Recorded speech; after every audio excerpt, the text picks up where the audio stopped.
What's up everyone, welcome back to Meathead Gaming. My name is Roland and today we're gonna be watching some demos again.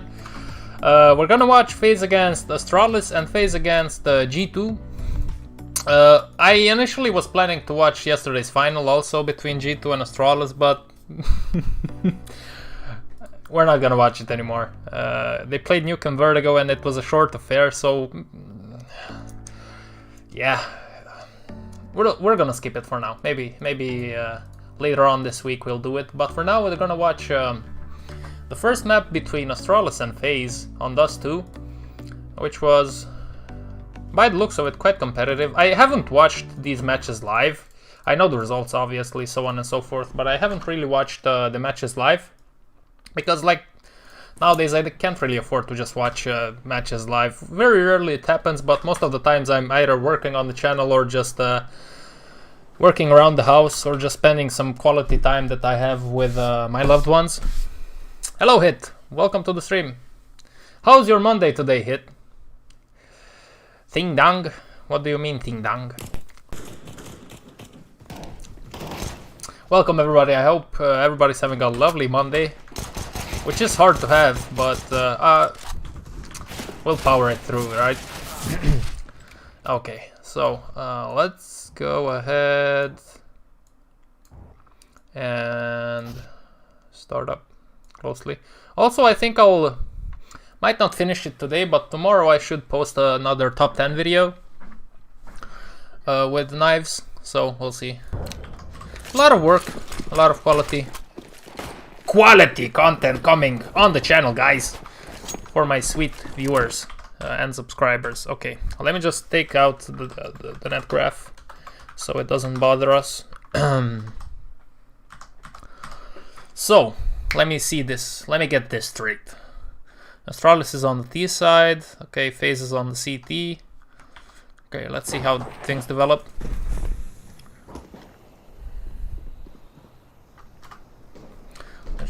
There you go.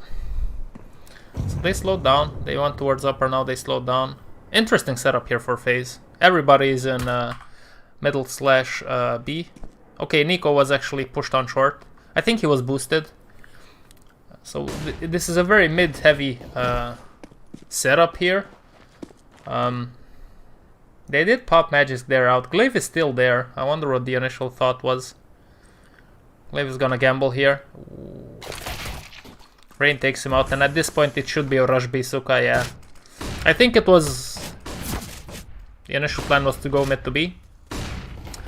But the middle guys fell one by one, and that automatically pushed Astralis to rush upper. Interesting setup from FaZe. I don't remember seeing it up until this point on stream while we were watching demos. It's a nice setup. They had Nico up short, two guys in middle, and two guys B. Actually, three guys at one point in middle, one B and one short. You can play retake on A, of course. Yeah, it's just something different. I always appreciate that, and it actually gets them the round. So we're gonna see. Hey, Twitch Bisharp, welcome. How was your weekend, man? So it is the okay. I appreciate this full eco on Astralis. By the looks of it, they're gathering towards A. Hello, Tarek. Sorry, I didn't see you before. Well, I'm glad that you can find something useful for yourself on my channel, man.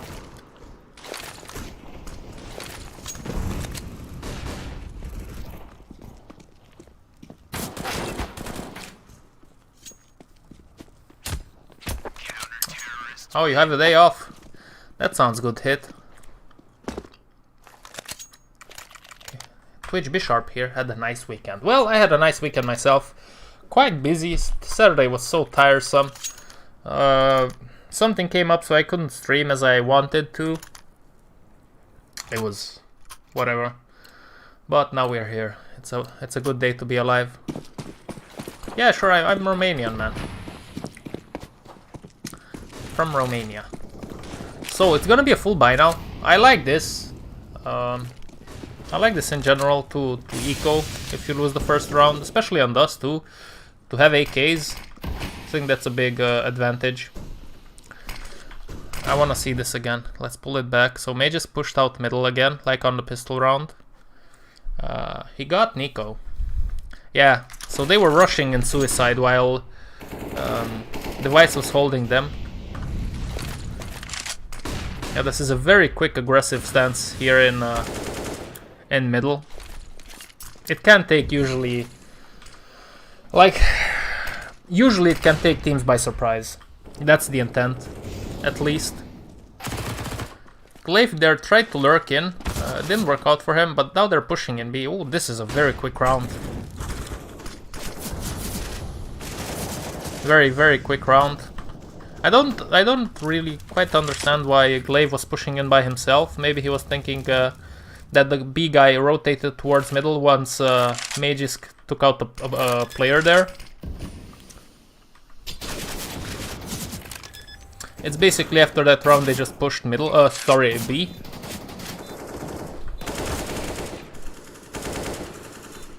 Did you play CS with your friends? Twitch be sharp in the weekend. As you were saying initially that that's your plan for the weekend. Last time we talked on Friday.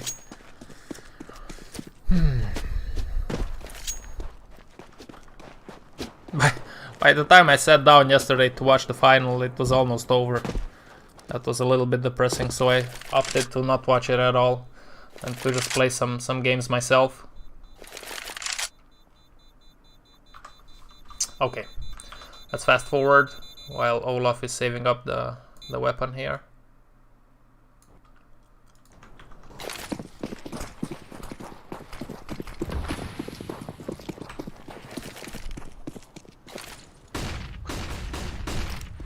Yeah, usually they're very smart, calculated, you know, and that just comes down to practice. Try to improve every time, you know. It's basic, it's simple, but it's not easy.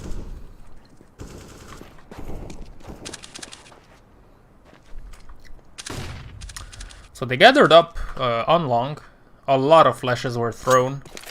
They have long now, while Glaive is here in the spawn, watching any possible aggression from the CTs. Ooh. Okay. Some damage was dealt there on both sides. Nico is on long with a scout. Looks like it's gonna be a long push. They slowed down initially. Oh, that's a nice shot. I saw this live, I think I remember a little part of it. They opted to go long after Glaive spotted a few people there. But Mr. Olofmeister will take care of business, unfortunately for Astralis. So they took long, they slowed down, and then they pushed in. Nothing special there. It didn't work out, unfortunately, for them. Hello, Warrior. Yeah, same here, to be honest with you, man. It was quick, but you kind of expected that. I don't want to say that in a disrespectful way, but it was kind of expected, you know, especially because Astralis had the 1-0 advantage. So, yeah. Welcome to the stream, by the way. You and Tarek also. I think you were here last week, Warrior, right? Okay. Stop. Technical timeout. Man. Back in 1.6 days, there was no stuff like that. To rewind rounds, that was such a science fiction concept. If you would have a bad buy by accident, if you would buy something else, well, you would have to roll with it. You couldn't roll back rounds. Okay, full eco. For Astralis, I mean, yeah, they have pistols. Device has a pistol, and Zipnix also. They're gonna spread out. They show some long presence, while Device and Dupree are gathering in middle.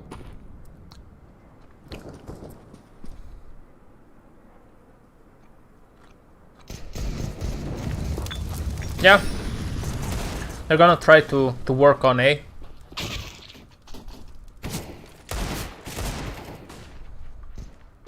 It's gonna be hard here for Device to push in.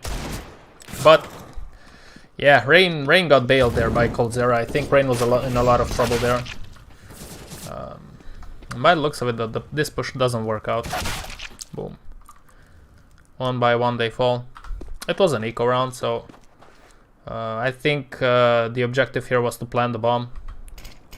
Anything more would have been a bonus, but they didn't manage to plant the bomb. It's okay though, they're gonna have money to buy on the next round. That's gonna be it for this round. Let's go ahead and start up. Hello Markovic. Jovan Markovic. Markovic. I like the Baltic names usually with the ch. They sound badass. Ooh, I mean it's still far away. The major is still far away, and a lot of things can happen meanwhile, you know. And these matches were all online, so you cannot say for sure. Obviously they were solid in these online qualifiers, which is good, but it's really hard to tell. So it looks like they went this path, lower towards middle. Usually this is the play, you gather around in this spot and then you see, maybe you fake short and go mid to B, maybe you fake mid to B and go short and then come back, do a double fake. Astralis does this a lot. I've seen Astralis do this and Mouse Sports also on this map. So that's kind of the setup here. At the moment they're waiting for a peek. Maybe for a mistake from a FaZe player. By the looks of it, it's gonna be mid to B. At least initially. They might turn back.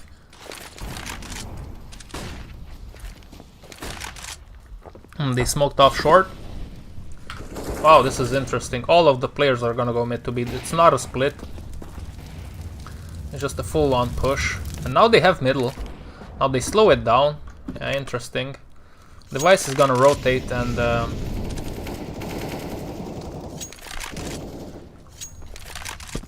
yeah, that's interesting that they took the time to rotate the Device and they didn't just leave a person behind in upper B.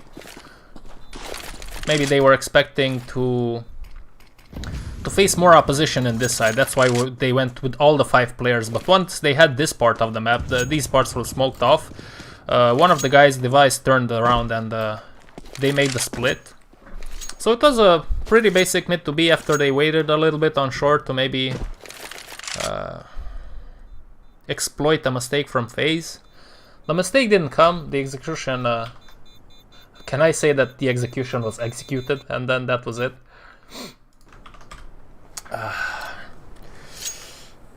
Well, yeah, and online it can happen. Tarek Mouse can beat Astralis. So, long rush. Rush long Suka. Is the new rush B on Dust 2. Olaf is all by himself. This was a B heavy setup here for FaZe. Don't know what made them think it's it might be a push. Oh, this is... Nico was playing with fire here, yeah. Yeah. I think when you are alone, I mean, you have to do some moves. You have to show presence, long and short. You just have to be very careful how you peek, especially knowing that they have a Device. And he usually likes to play on long with the op just to hold something, and this might be it. This might be it for them. They might just save up the weapons. Yeah, that's actually what they're gonna do. So you can't really blame them. Their money is not that good. So a save here is like the wise choice, I think. This is a little bit too far ahead, but we're gonna roll with it. Okay, Mages blue pre upper B. Device is watching middle. Zipnix is holding long. Glaive is gonna join them. Well, this time 3 guys on long. It's gonna be a little slower round.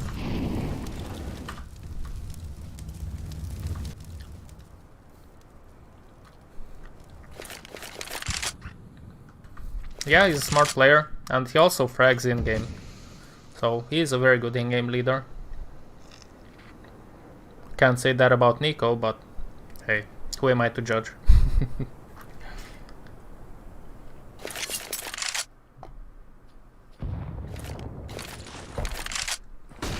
What do you guys think FaZe's peak? What do you guys think that FaZe can reach with the current lineup? I'm so curious to know what people think about that. Do you think that they could crack the top 5 or achieve more than they already did? And granted, they played decently in the online qualifiers until they played decently, but it was online.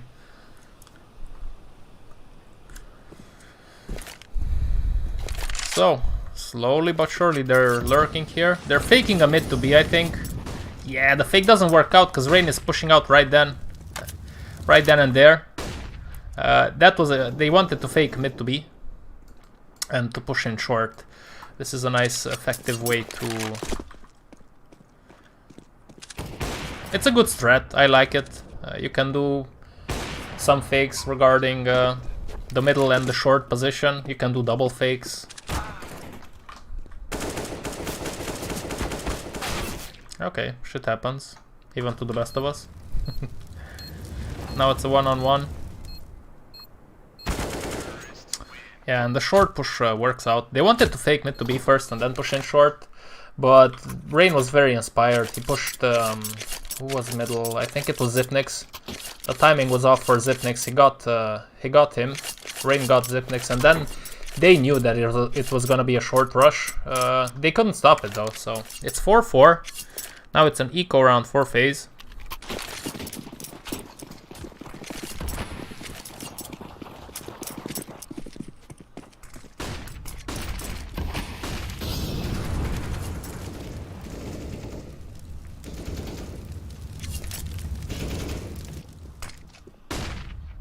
Yeah, I think that's a fair assumption. Markovic. I think that's a very fair assumption. The pieces have to work in order for them to win high-profile matches. They have to be like on top. And if they're not, then that's gonna be it. That's why it's so hard to rely on the form of the players instead of having a good system in play, you know.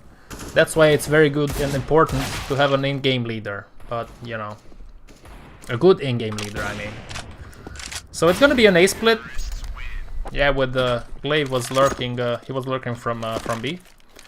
It's basically a split.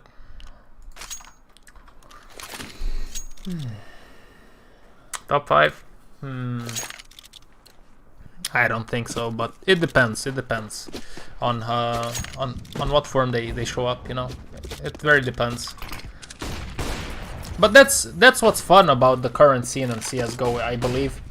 The fact that anybody can beat anybody on a good day, that's fun for us viewers. It's not that much fun for the players themselves, but it's fun for the viewers. And theoretically, it should be good for the players also, you know, because they theoretically have to be better prepared. They put in more effort, more work.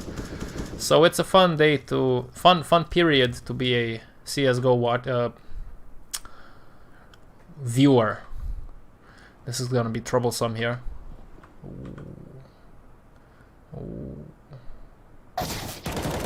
Oh, the timing for Brookie.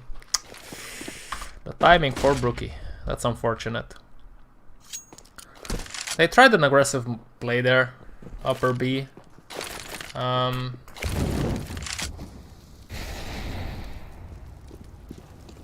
Do I agree with it? No. But I do appreciate the effort to try to do something proactive as the CT side. I always appreciate that. I always respect that, instead of just waiting and playing defensively to try to do an aggressive move.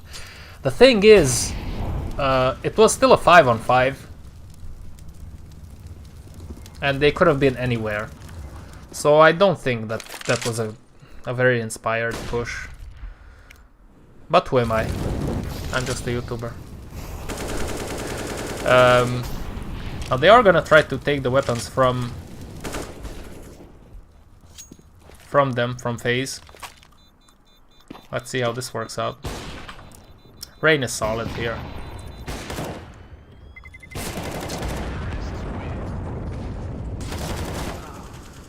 Okay. Okay. They managed to save the op, which might make them buy up. I mean, they could. Yeah, they take a timeout.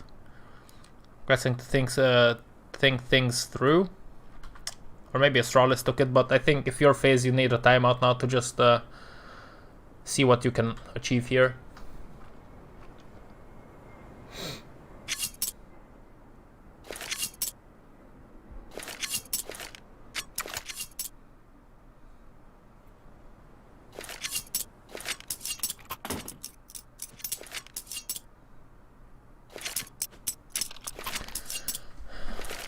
Yeah, that's true. They are playing better.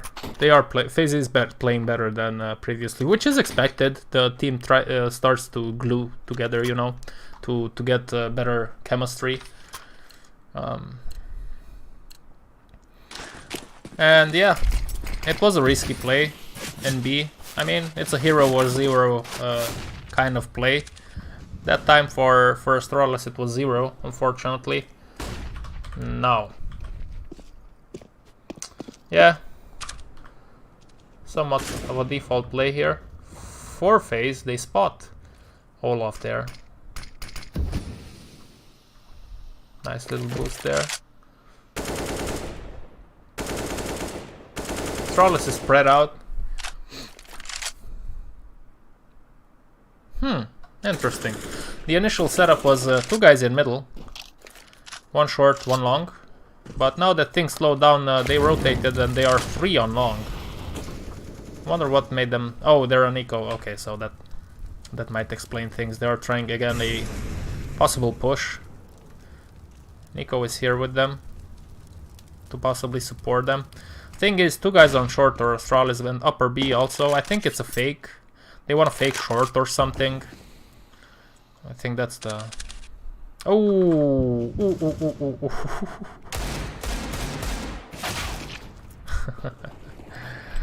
Yeah, I think they wanted to fake short. To fake short, you know, throw a smoke, maybe throw some flashes. Then the 2 guys from short go mid to B and the 3 guys from upper B push in B. Unfortunately, you know, the hero or zero play, this time was a hero play. Because FaZe pushed in long and then they just caught these guys with their hands in their pants. Yeah, you see, sometimes it works out, sometimes it doesn't. It is a choice to be made. There is no right or wrong when you try these plays. It's just high risk, high reward. This time it worked out for FaZe. So 5 to 6 round number 12. Looks like it's gonna be a rush long Suka play here. Doesn't work out. FaZe had 3 people on long here. The timing was right for them for this setup. They completely stopped the long push. Well, Glaive is lurking out here. Maybe they're thinking about going a mid to B split here, which is a good option. If you showed so much presence in long, to maybe try a mid to B split. If you have the utility, do they have? Oh, they have no smokes. That's gonna be tough. That's gonna be very tough. Almost impossible. I think Glaive is gonna... Okay. Oh, Rain hears this. So they know that it's gonna be short.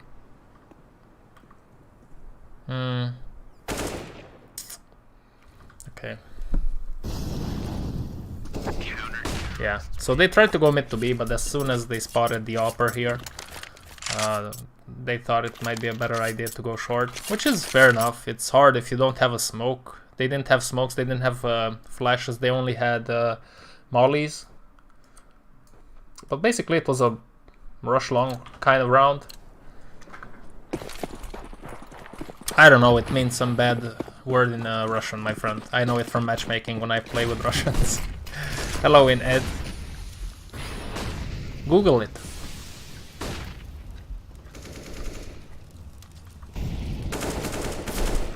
It's gonna be a long push again. Now this time the setup is not the same. FaZe is not as prepared as it was previously, and it might cost them. Ooh, wow. I want to see this from the pre. The timing was so good. I wonder if he had some sound cues on that or anything. Because they had 3 guys on long and 2 guys in middle from lower. And Dupree just pushed them here. I want to see if he heard something. Let's see.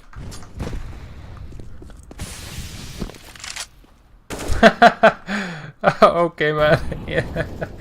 Well, maybe he wasn't that happy with his life. That's why he said that.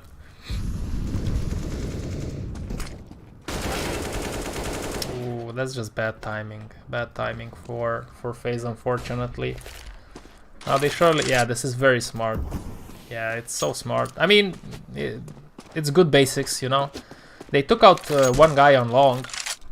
But because of this timing, this timing on the Priest push, they took out the B players.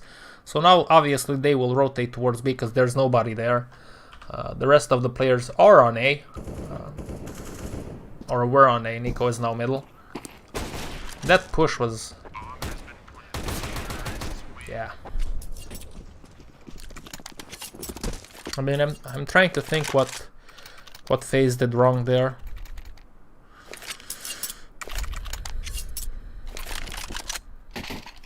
I don't know. Brookie was holding an angle, and coldzera was just, or the other way around, I can't remember, and coldzera was just coming with an nade in his hand. You should expect people in this area, even if it's a long push, because, you know, usually it's a split with the long and short. Yeah, that Dupree play there was the move that won the round. It was already in the favor of Astralis there, but that just sealed it off. Similar setup here for FaZe. Not a similar setup for Astralis. They focus their forces in the middle. I like this. Look at this. As soon as they take out the mid player, they just react. They go quickly mid to B. Now looks like it's not gonna work out. Oh my.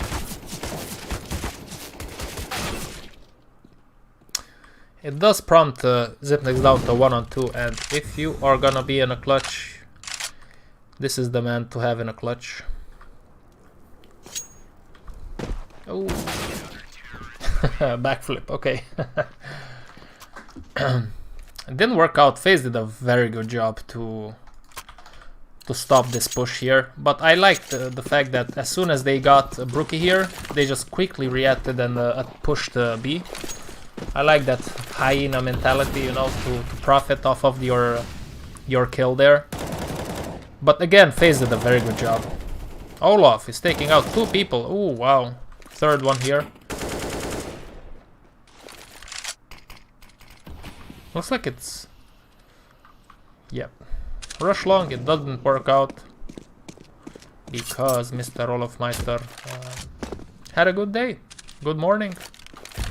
He just stomped them. Took out 3 guys there. It's a tough spot if you're Device.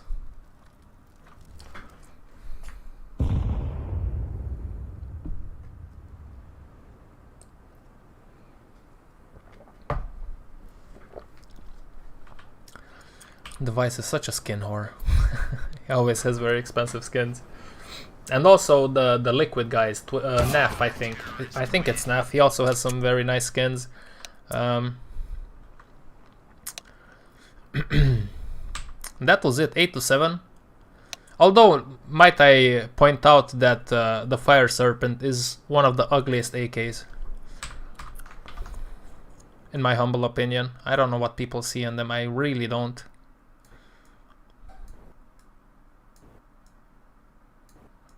Okay. Let's push fast forward. 8-7, I'd say that's a good half. Oh, this is too far ahead. I'd say that's a good half from FaZe. I mean, I don't know, like, this might be out of the norm, but I always think that Dust 2, I think it's definitely a terrorist-sided map, in my humble opinion.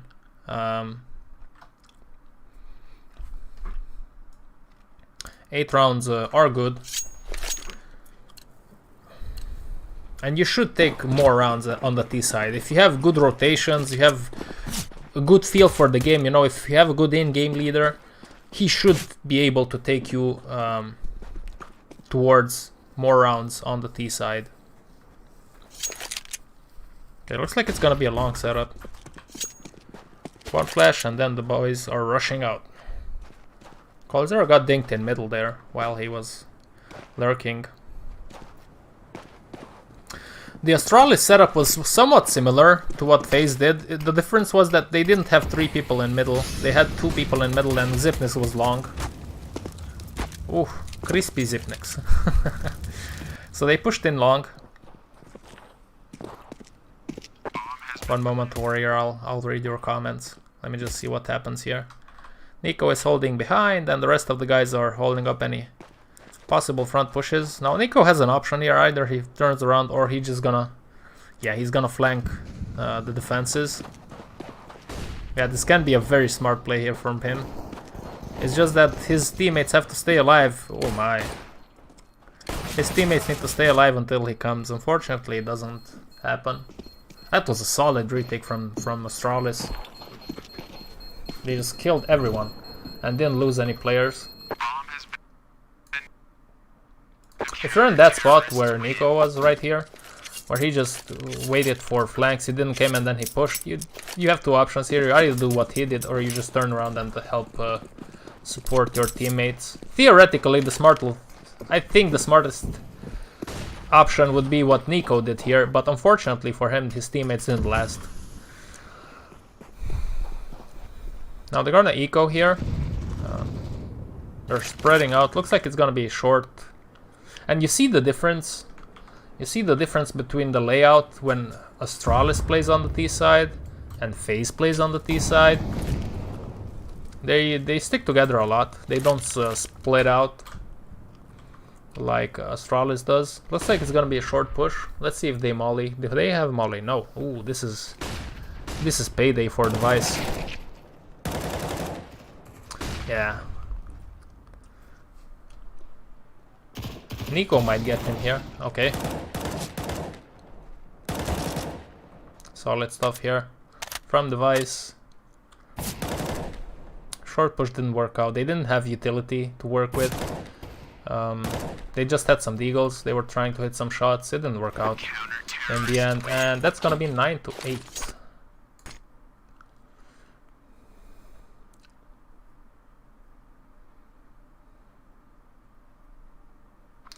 Oh.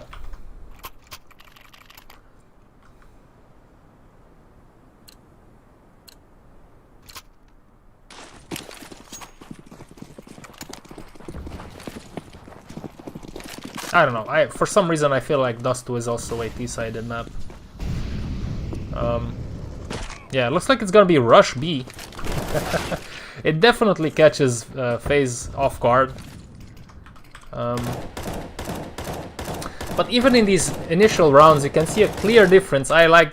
You see a clear difference between how FaZe plays the T sides and how Astralis plays the T sides. Astralis plays it more calculate. Oh wow, is that even a word in English? More tactically, you know. They spread out on the map, they cover the angles, so on and so forth. And usually FaZe just gathers up and pushes in. That's pretty basic. But you know, I'm not bashing on it. If it works, it's okay. It can work. It's just you have to hit your shots. Which, if anybody's gonna hit their shots, is gonna be Coldzera, Nico, and Rain. You know, so they do play to their strengths. But I would like to see more tactical diversity from FaZe. You know, but it's hard. I mean, I sound like a broken record, but it's hard when you don't have a good in-game leader.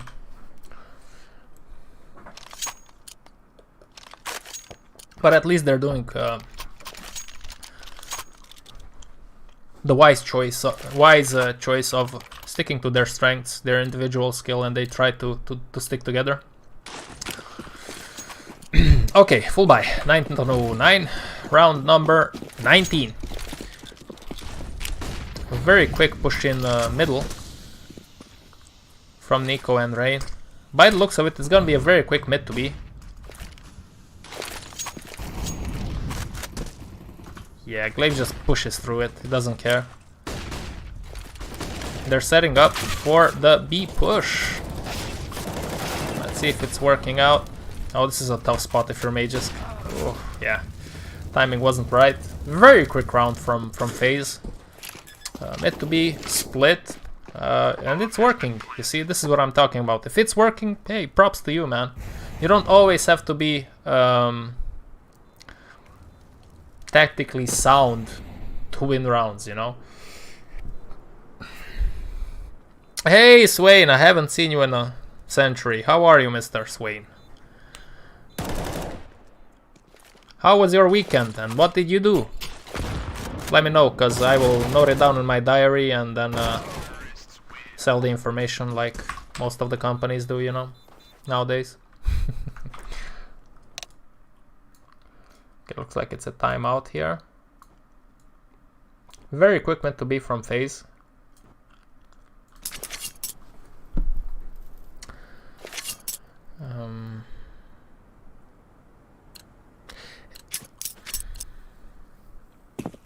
And you saw that Astralis wasn't expecting it because they had most of the players on A side. They eventually rotated through the CT side to CT, through the CT spawn to help out middle. Now this time, look at this. Okay, it's an eco round. Somewhat forced. They have a pistol scout on Glaive. They're gonna gather up here.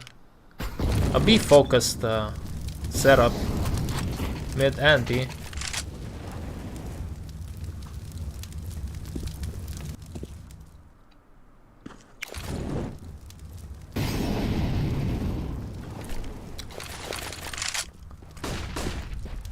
Is it 4 AM?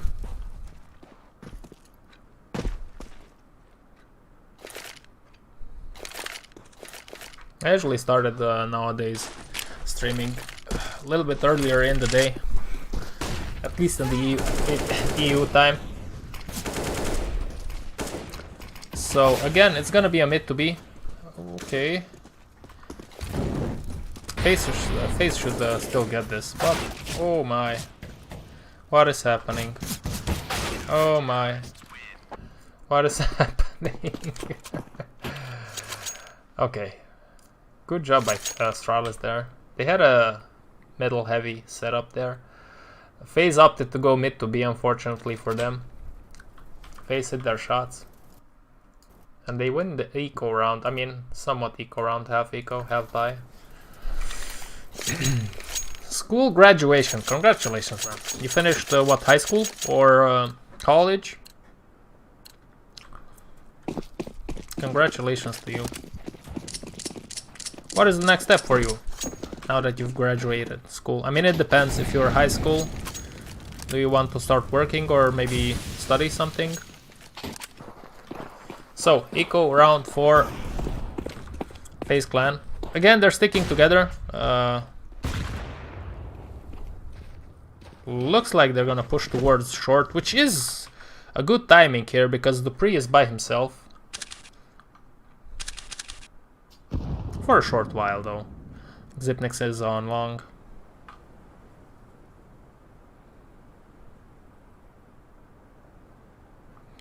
Yeah, it's a little bit tough maybe to find a new job. But it's okay, man, it's gonna be better. Computer science. So what exactly did you do? Because I also have an engineering bachelor's degree in I mean, it is computer science, I think, in English.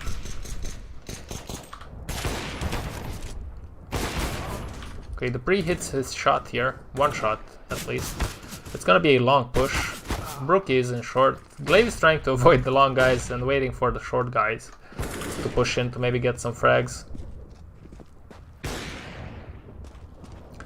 you have a bachelor's degree or did you finish all the way? Do you have also a master's degree?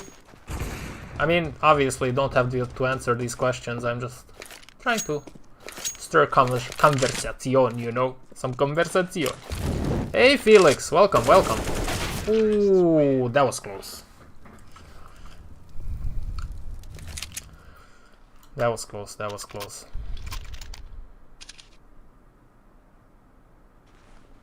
Yeah, FaZe take that round.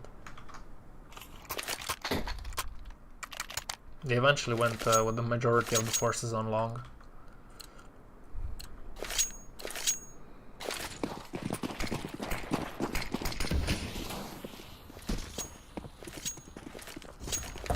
That sounds good, Warrior. You better make sure that you like it though, because if you don't like it, it's gonna be it's gonna be tough, man. It's gonna be tough. So I know it sounds like a cliche, but trying to find something that you really like, because obviously we all have to work, you know, but if you can by any chance make it something that you really like, or at least like, then it's gonna be better. Okay, so it was a mid to B with Nico jumping in short, right? He jumped short in CT, if I saw correctly. Okay, let's pull this back because I was a little bit caught up with what I was saying, because this was an interesting move here.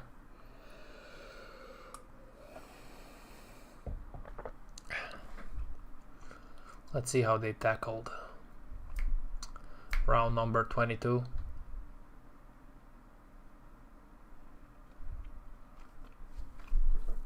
What's up, Felix? How was your weekend? Okay, so yeah, flash, and then he jumped mid to B, yeah? While the rest of the gang was going, yeah, he jumped short, the rest of the gang was going mid to B. Unfortunately, it didn't work out at all for them. Xipnix also pushed out in long.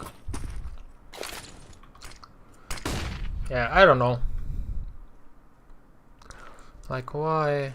Okay, maybe. No,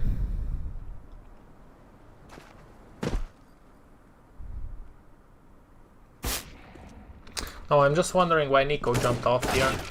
But it might be multiple reasons. If the CTs know that it's mid to be, maybe some of them are gonna rotate, and then Nico can really catch them by surprise. I mean, it is an element of surprise to have one guy here, because usually when they when the T's go mid to B and they try to fake B, that's what they do. They just throw a smoke here, some flashes, and that's gonna be it. The rest they turn around. But this time Nico actually jumped into CT, trying to surprise any of the CT players around here. It didn't work out for him, and the rest of the players didn't do any. They were shut down. Now this is the first round where we see some spreading out from FaZe. It's an eco round though, so Xipnix is up front, up close on short, I mean.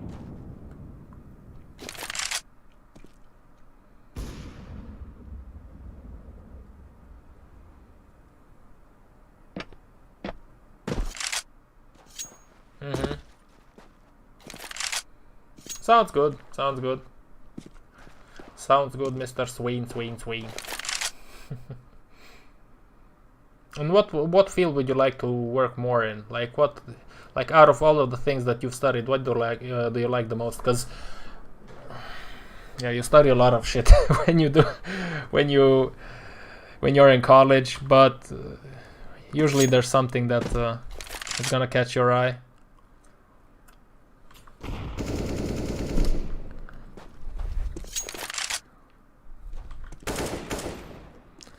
So I don't know what they're trying to do here. They're just walking around.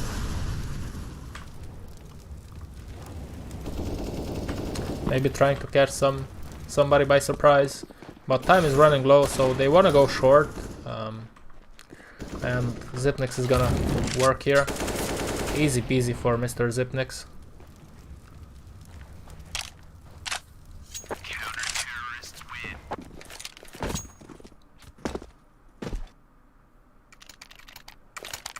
A lot of CS and a lot of studying. What did you study? Were your matches okay, or did you fight? Oh, you said you're particularly. It was fine, right? Okay, full buy round here for both teams. Okay, we have a split here from FaZe. This is more like it. coldzera usually holds long, Olaf Miter holds upper B, and then the rest of the guys are working around the middle area. We've seen this before when they were playing Dust 2. While Astralis with one guy long, one guy short, one mid, and 2 B. Mages is also helping middle from B.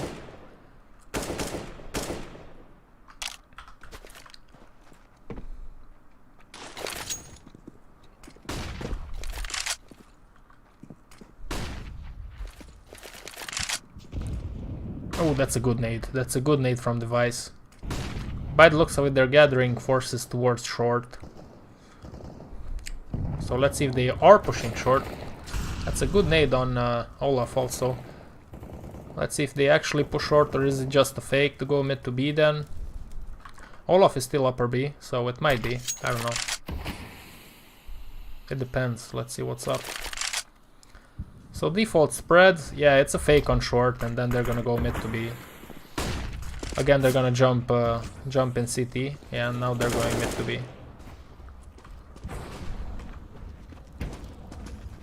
Device takes out Nico. Why did Nico? Yeah. Okay, we'll talk about it. Let's just finish the round. So it is a mid to B spread split with Rain jumping down here in CT. I just don't understand why Nico felt the need to come here instead of going middle and helping his teammates. It's a very innovative. It's a nice tactic to go mid to B and then to have one guy jump here. It didn't work out because the setup was strong from Astralis on both on focusing your attention on short anymore, because you think to yourself, surely there's not gonna be one more here. One already jumped into CT, so there's definitely not one more on short because the rest of them are middle, right? And maybe that's why Nico opted to go and peek, but Device shot him, and that was that. Eco round 4 FaZe. It's a nice setup though. It's a nice setup. I like it to have a guy in CT jump in CT, go towards middle, and the rest of them mid to B.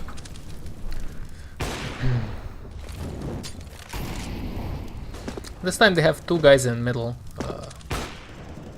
Xipnix is short with the AK. Device is holding long.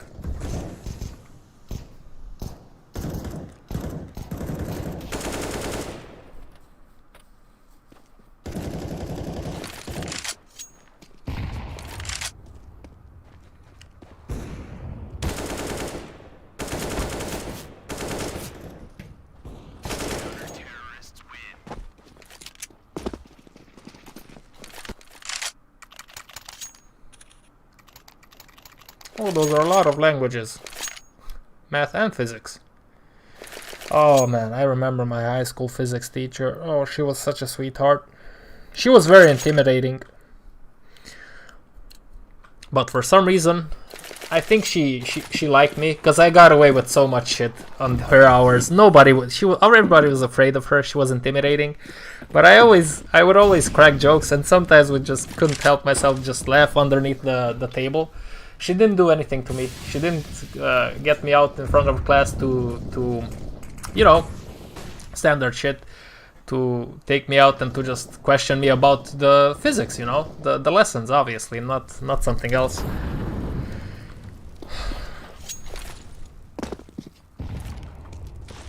Ooh, boom. Okay, Rain is having a bad day in this round. What did FaZe do here? I want to pull that back. That sounds good, Swain. It's so much fun to play in a league where it's actually competitive. I did that in 1.6. It's a really nice experience. It's like on the pro scene, man. You can study demos. You can yeah. It's fun. It's fun. Competitive Counter-Strike is a lot of fun.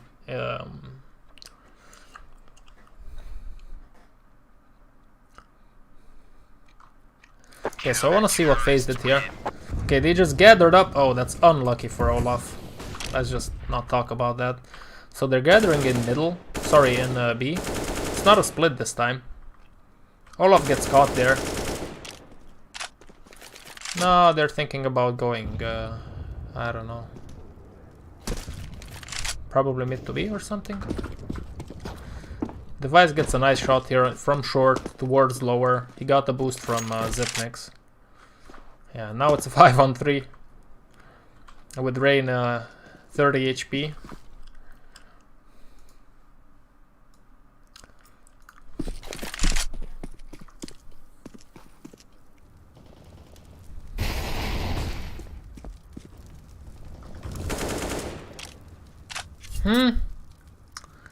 Okay. What were they trying to do here? I think they were trying to do a short fake while Cold Zero was lurking at B, because Brookie flashed the rain here, and he was pushing in short. I mean, pushing, he was here. Well, I think ChilledCow was a little bit too early with the lurk. He just got caught. I think the initial plan was to fake short, though, go mid to B, Brookie with the rain, and then just ChilledCow to just push in from here. But I think like ChilledCow, yeah, let's pull that back. I mean, why not? I think ChilledCow was a little bit too early to peek that.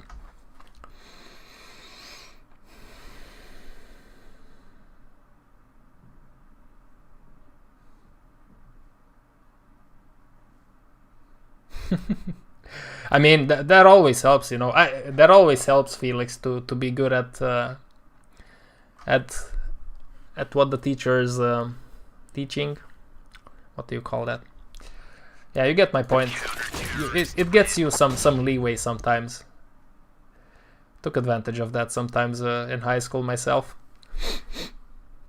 But with physics, I wasn't good at physics, man, and I still got away with it. So that was so close to me getting wrecked by her, but yeah, I didn't. She was a very nice teacher.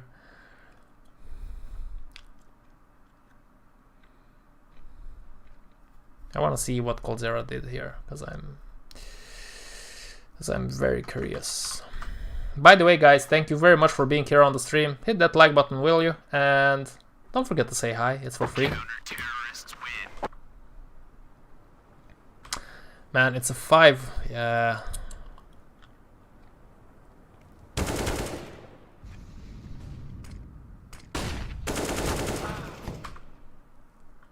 Yeah. ChilledCow just dying by himself. I don't know. I think that's a bad move. But at the same time, you know, you're 5-on-3. You have to try something. You have to do something. I don't know if that was the best approach.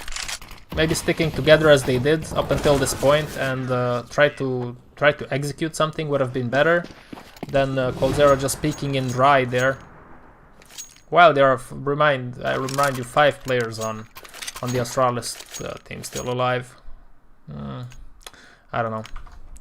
But it was a little bit unlucky for FaZe. Olaf got caught through the smoke. Then one more player with a nice boost, granted. That's Astralis's credit. To Astralis's credit.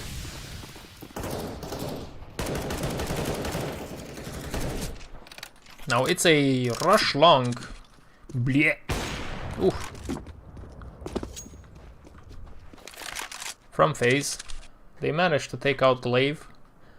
Now they have long. They have the real estate. Let's see how they react to it. They're just waiting. Rain is holding any possible pushes. Ooh, he might get caught by Magisk here. Oh yeah. That was a very nice push. I want to see that. I wasn't paying attention to that part of the map. That was a very nice push from Astralis. I wonder if it's because they knew, maybe because of the amount of flashes and activity on long, that there's not gonna be much resistance in middle. Because I saw FaZe do this quite a few times when they just rush long with everybody.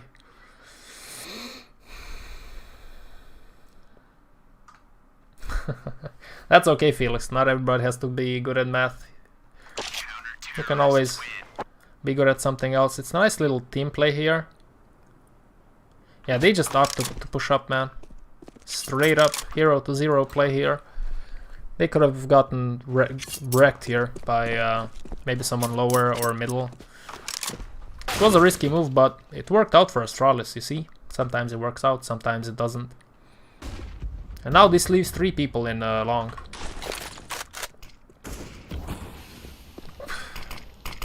I don't know, man. I don't know. Yeah. I don't know.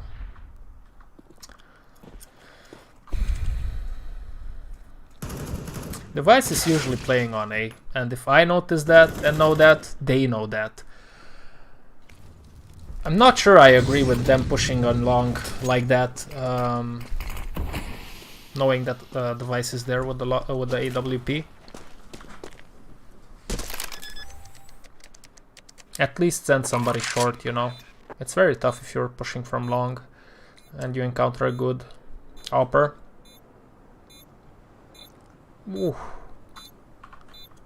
Oof. Yeah, Brookie hurt him.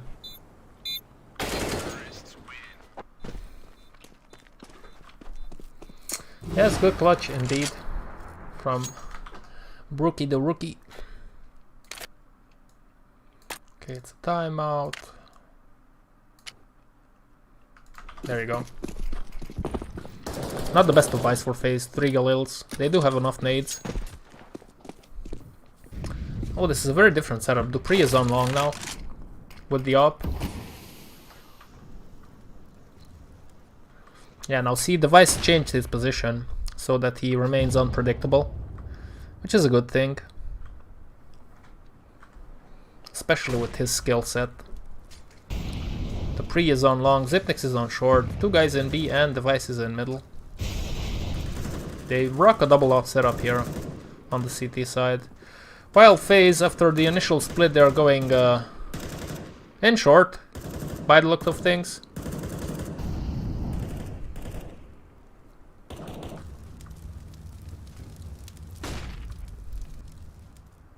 Is it gonna be a full rush or just a fake here?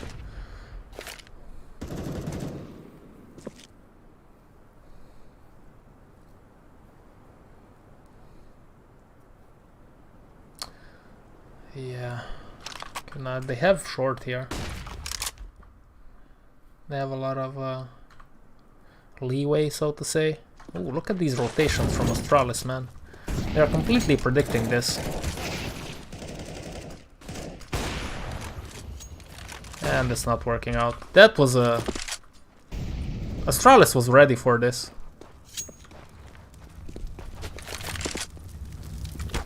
They were really ready. I wonder how much of that was demo watching.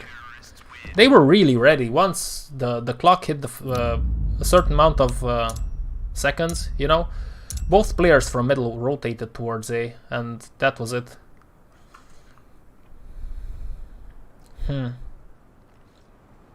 But again, it was 3 guys pushing short. I mean, I can't watch the... Yeah. Deal with me here, cope with me. 3 guys pushed in short while Nico was flashing and only coldzera was holding long. Well, that was good timing from Astralis to expect that. Okay. Let's watch map number 2.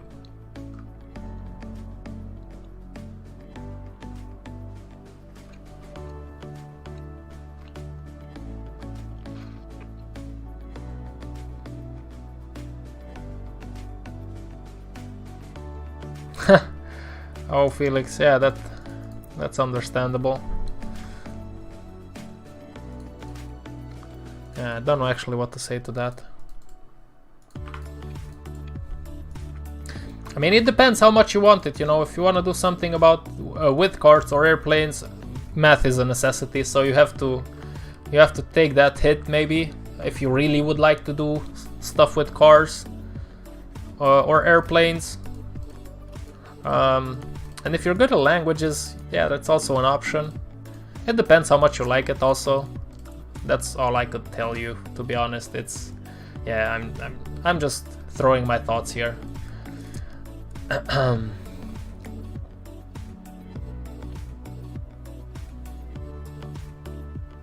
Friend list. I don't know. I have you on Steam, don't I? Here you are. You have a you have a very nice profile picture, Felix.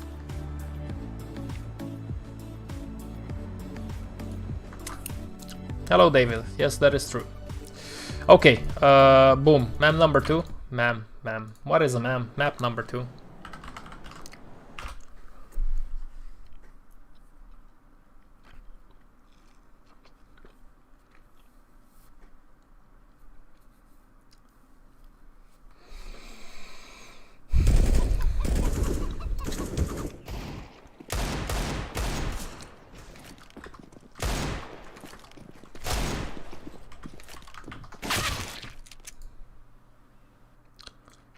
push ahead. Okay, this is a little bit too far ahead.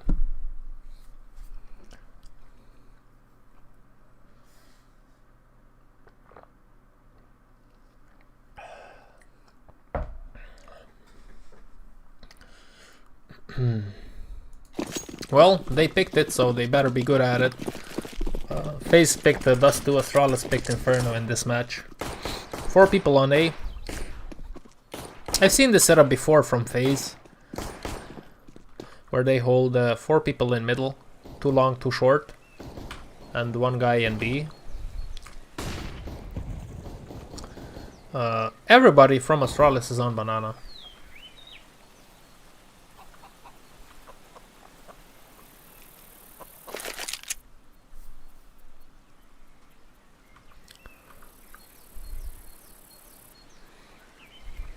Let's see what's up here. Okay. You see, this can happen when you play against an aggressive team. Yeah, Rain is in a lot of trouble. FaZe clan pushed in middle. So they already knew that people are on banana. Most of them are on banana.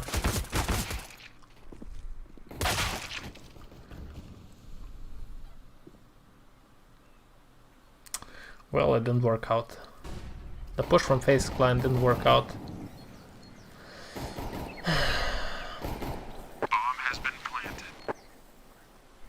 Yeah, Astralis just that was interesting, man. They just sat on banana, holding front and behind.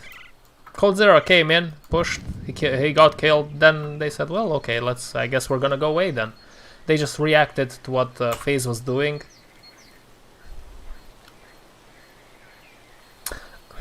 I'm thinking about if it's a good plan to just push down in middle in situations like this or not. I think okay, let me pull that back. Was ChilledCow fighting alone? He was alone, right? I think they just sent him to gather information, which I'm not a big fan of. Okay, so ChilledCow starts pushing here by himself while the rest of the guys... Okay, Olaf rotates towards B.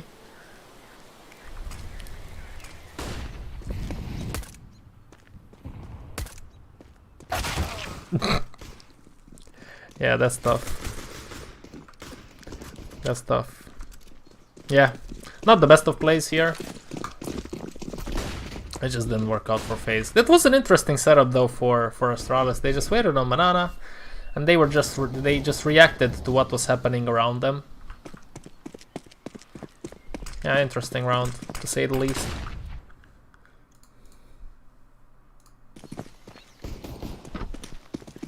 Now it's a 4-on-2, so it's gonna be tough to win.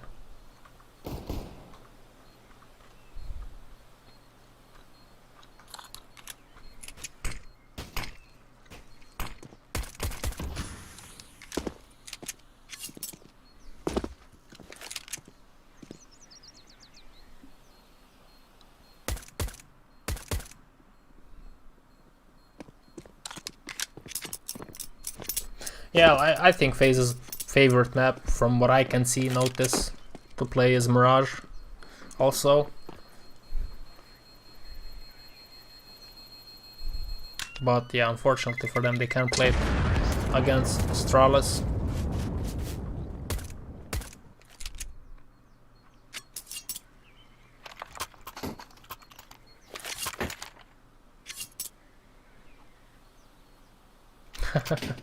I had that same problem. That's very interesting, Felix. Now that you bring that up, I had the same problem with Astralis, where I didn't like them because they were cleaning the floor with everybody.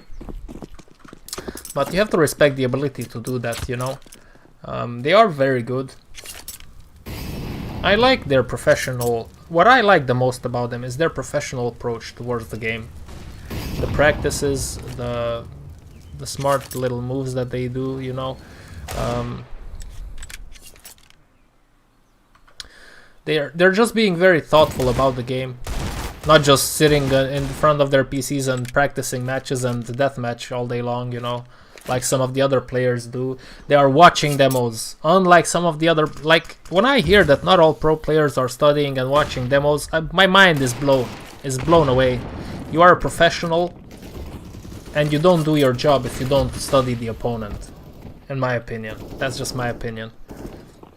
It should be like stipulated in their contract. Man, you gotta watch demos if you want to be a professional player in this team, because it's unacceptable in my humble opinion. You gotta respect their ability, you know. And now it's more fun to watch matches, because it's not like when they were dominating everything. They can get beat every here and there, which is fun. A lot of teams are playing well right now, but it's just that this period where there's the online aspect of the game.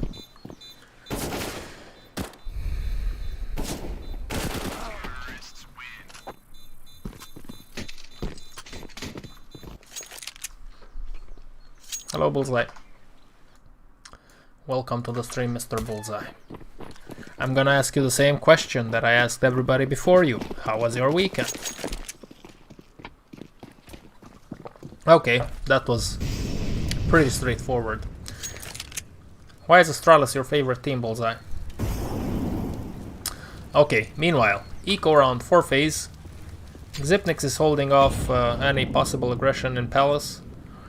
Dupree is doing the same in middle, while the rest of the guys are playing around in B. Oh, that's a good nade. That's a good nade. They get 2 kills in B. The bomb is still in T-spawn.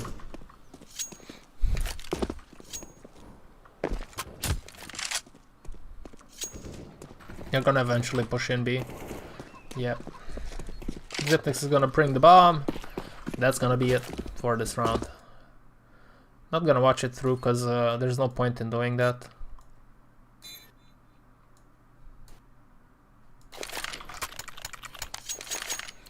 Hey Raiho, welcome, Mr. Raiho. I haven't seen you in an eternity. I'm good, thank you, Bullseye. Good. I have a lot of shit to do today, but I've already uploaded the POVs for today. I just have to publish them. I still have to make them pretty. And I think I'll be able... I would like to work a little bit more on the top 10 that's gonna be published tomorrow. Yeah, overall a good day, very productive. I have to cook today. I have to cook something good by the time my wife comes from work. And I still have to do my workout, so it's busy. And then actually no, not today, I'm not working today. But it's busy. Whether I'm working or not, it's always busy. I try to keep busy, stay busy. Because, you know, then you're productive, and theoretically that should lead you to success.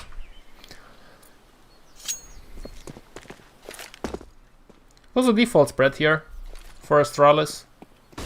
What about you, Bullseye? How are you? You didn't tell me. What did you do in the weekend? Bye home, my man. Okay, let's see what we got. Okay, their teamwork, yeah, that makes sense. They have a very good teamwork.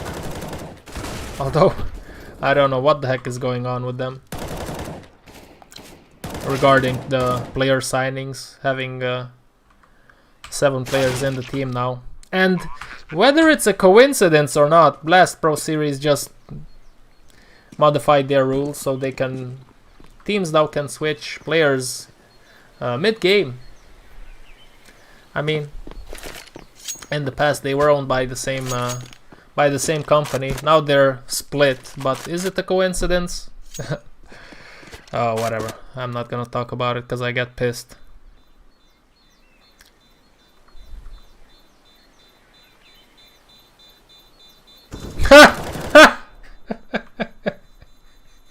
Oh, Raiho, I'm sorry to hear that, man. I'm sorry. But I said this before, like, by the time I sat down, I had time to sit down and to start watching the final.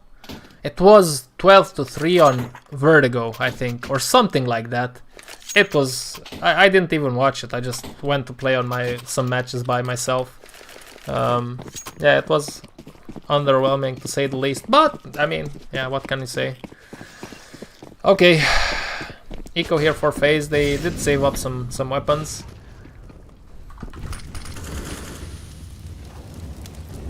Default execution here for Astralis.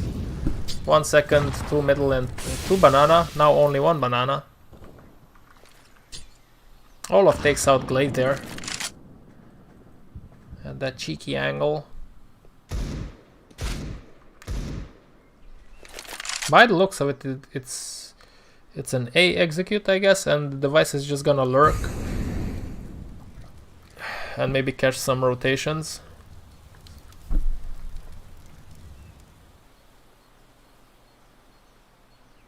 Are you satisfied with your GTA 5 experience, Bullseye?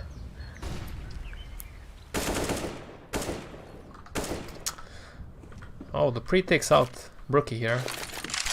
Brookie the rookie. Ooh, that's a good job from Coldzera. But they're gonna return here on A. It's a 4-on-3. It is dangerous. Oh, Zipnix is gonna catch Coldzera. Olaf takes out 3 guys in this round. Very important round from Olaf.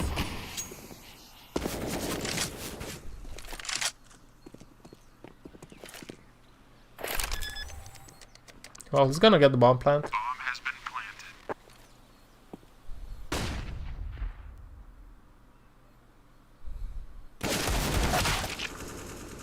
Yep. At least he planted the bomb.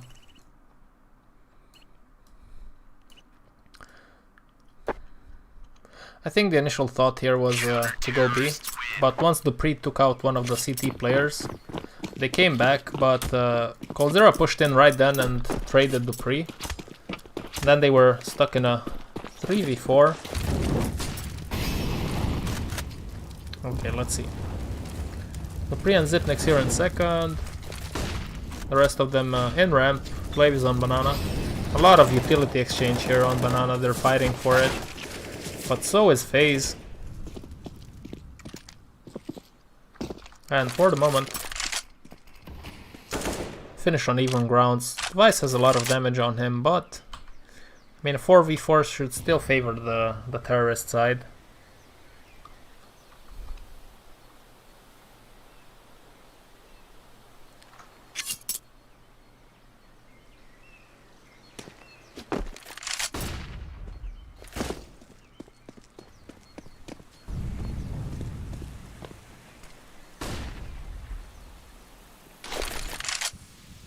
The contents? What do you mean by that, Raiho?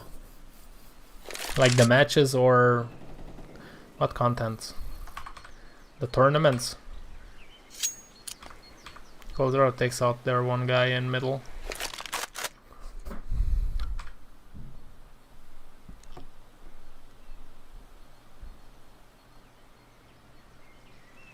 Sam hiding. Sam was the robot, right? If so, yeah. I liked him. Yeah, I can say I liked him. I didn't dislike him and it didn't bother me when he showed up, so it was okay. David. And it's cool to see that he also had a role in Doom Eternal. So Astralis pushes in B. And FaZe is gonna play the retake game here. Now it's very tough if you're Astralis. 2 players are low HP. Ooh, Nico didn't spot that. It's a nice placement by Magisk. It doesn't work out, but that was a nice placement by him.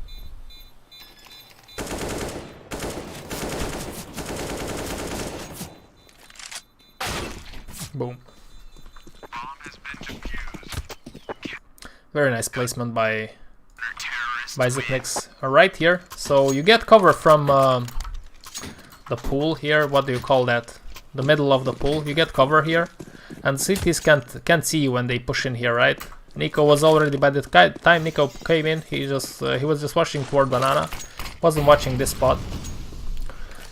Oh, I hope that you understand what I'm trying to say there. It was a little bit of broken English. Nico was pushed down middle here. Oi, oi, oi. Domination, annihilation, penetration. They did have pistols though, so not as bad as it looks. Yeah, at least they're still playing something. Yeah, although it's online CS, I don't really like online. But it's still better than nothing, to be honest with you. Because it feels a little bit weird when there are no matches. There are no matches to watch.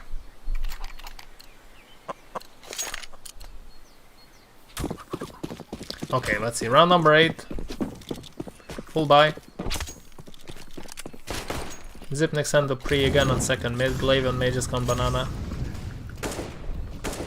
Device is middle. This time ChilledCow is gonna pop flash, I guess, for the guys when the time comes.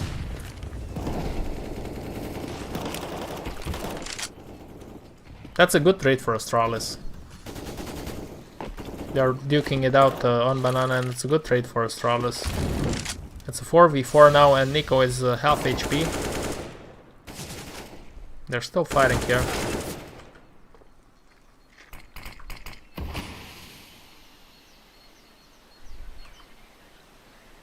Oof, this is a 3v3. Let's see what they choose to do here. Hello, Gary! Welcome to the stream, Mr. Gary. Gary. Is that a character from GTA in your avatar?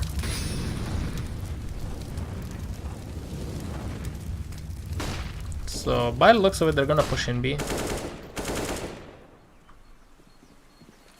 Rookie threw a nice pop there for ChilledCow.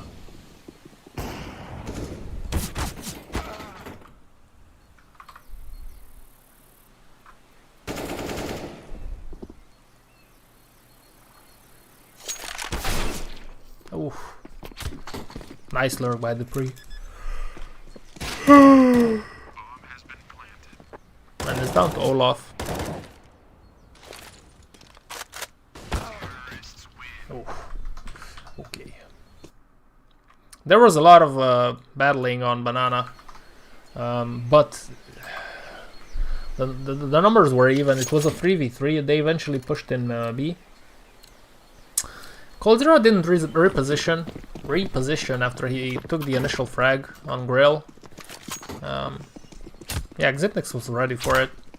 I don't know if it's a mistake or not to not reposition. In that spot, you might also think that you can get caught while you are repositioning, you know, so it's a safer choice maybe to sit tight. At least that's what ChilledCow thought, maybe. Maybe.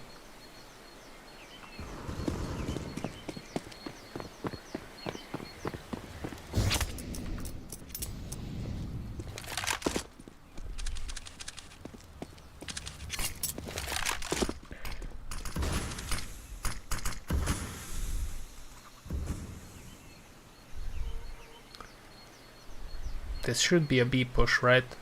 With Glaive and the pre pushing CT maybe.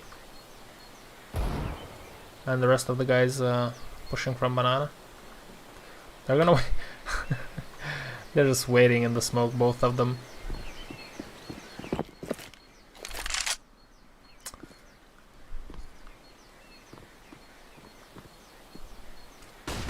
Yeah, this is smart.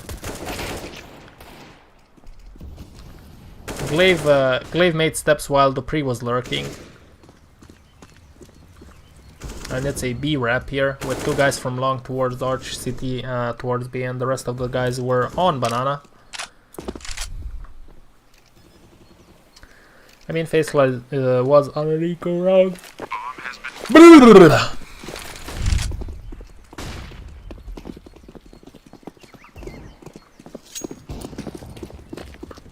Yeah, that's gonna be it. Guys, welcome to the stream. I hope everybody's having a good day.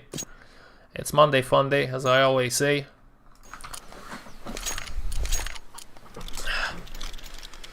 Boom. Round number 10. Let's see. Full buy now. Device is gonna be picking up some weapon probably soon, yeah.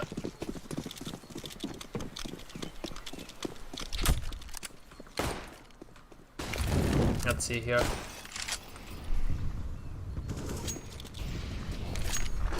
A lot of emphasis on banana this round for Astralis. A more laid back setup by FaZe. With only 2 guys holding banana. No early aggressive peeking. They do give up the banana control though.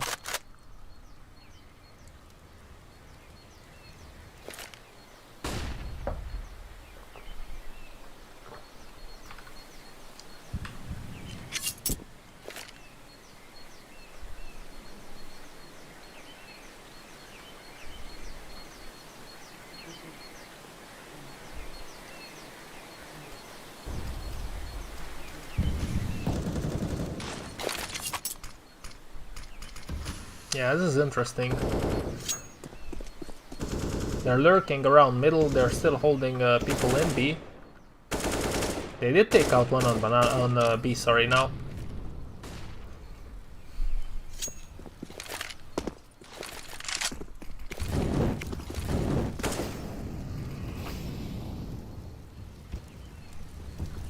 Oh, the pre-kid's all up there. This is a mess. Mess up around. So many things happened.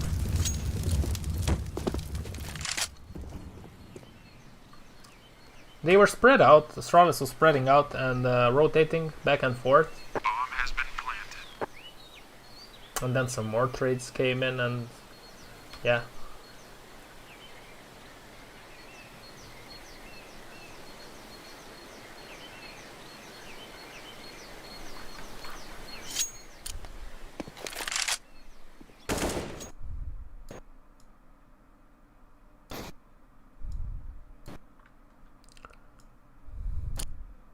Okay, let's go forward.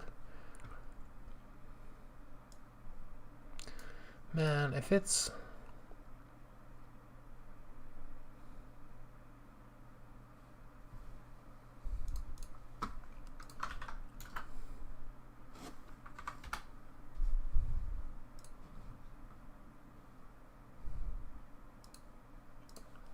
Okay, back to business.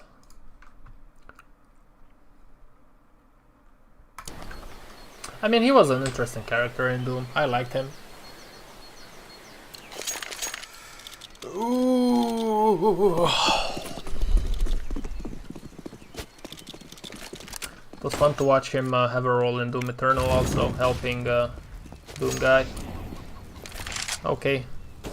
Default spread here again from Astralis. They want to have banana control, understandably so. Eco round for FaZe. Not much more to say here. Dupree again in his spot. Zipnix is helping him out in second.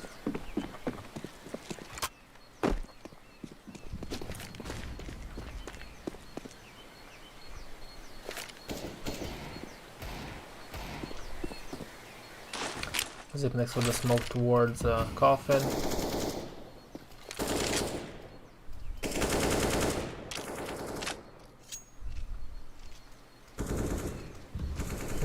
Okay, they're gonna show some presence in B and rotate towards A. Now this trade here might change their mind. Yeah, they're just gonna go B. Yeah, so the trade there between Glaive and Coldzera pushed them to go B.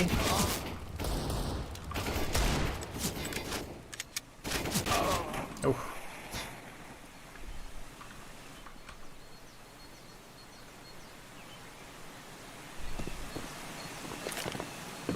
Yeah, FaZe Clan is gambling here.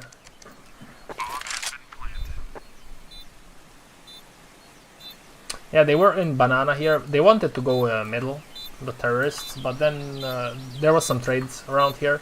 Then they turned back towards B and pushed in. Now the interesting part is as soon as Zipnix, I think, killed Rain, it was interesting. FaZe quickly rotated towards A, expecting a big brain play by Astralis for them to rotate on towards A.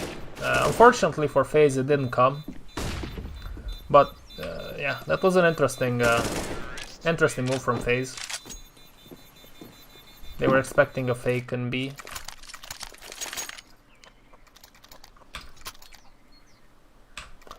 Why? I don't know, man. It's also... It's also tough. You can see that most of the top teams are struggling to play well online. Astralis isn't, which... props to them, man. That just shows their mental fortitude, you know? Their professional approach towards the game. What more can you say about them? Props to them. So, ooh, that was a good frag on Olaf in apps by device. Coldzera is gonna take out Zitnix in middle. Now they opt to go in middle once device takes out Olaf there.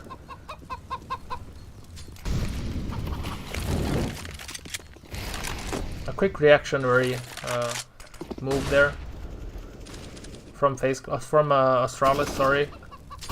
Yeah, not much to be said about that round more. Took out one guy in apps and then they pushed it hard. Why do you think that is that Astralis is so good at the moment? Bisharp. I think it's their attitude towards the game. They try to do the best with what they have. Like, online matches are not ideal, but that's all that we have right now, so.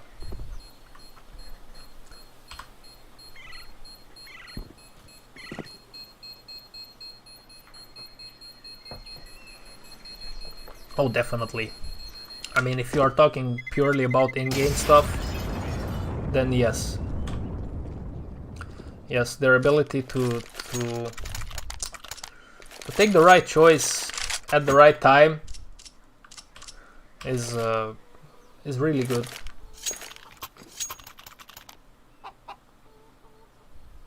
As opposed to some other teams that sometimes, like, they look like they run around like headless chicken mid-round.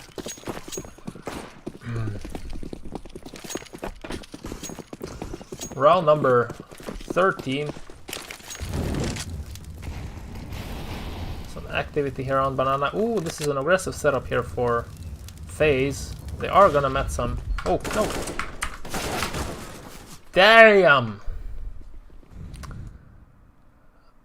Okay, you know what, let's just... Nah. I'm not gonna pull that back. It was pretty basic though, but it was a nice play there by FaZe Clan. I think this was the right choice.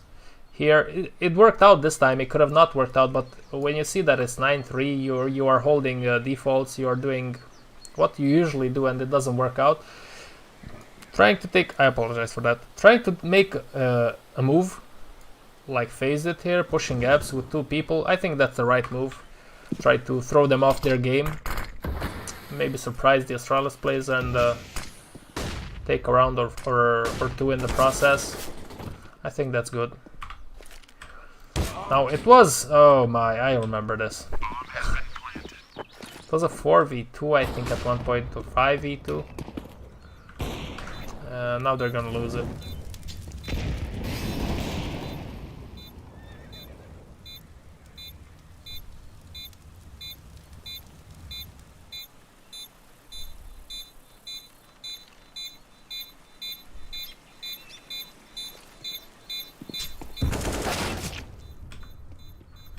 Or not. No, they're not gonna lose it. Okay. My bad. But it was this round is very expensive for FaZe. I don't know why I remember that they lost it.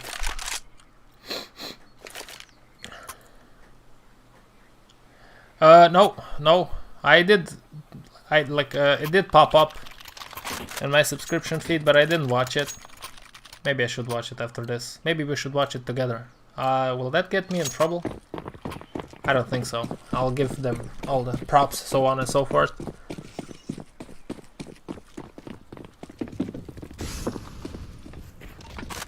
Again, the default stuff here. Same players, same positions for Astralis. Okay, this is actually wild. FaZe do the same thing again. Same aggression. It turns out, it works out again, but Nico is getting taken out on Banana.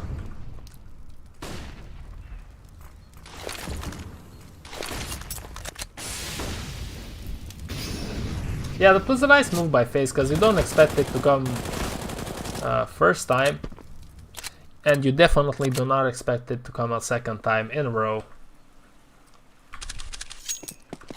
Rain does a very good job in shutting this push down.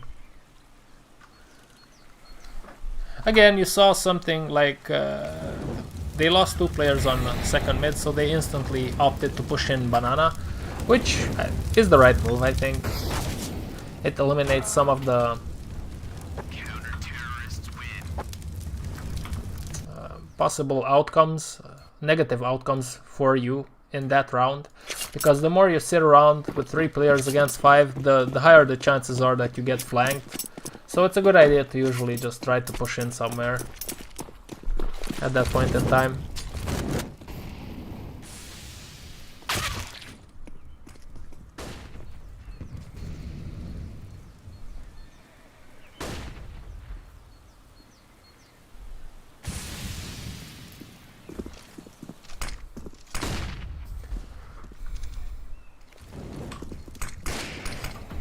Did you read? I think I asked you before, but I don't know if you answered me, David. Did you read all the lore notes in Doom Eternal?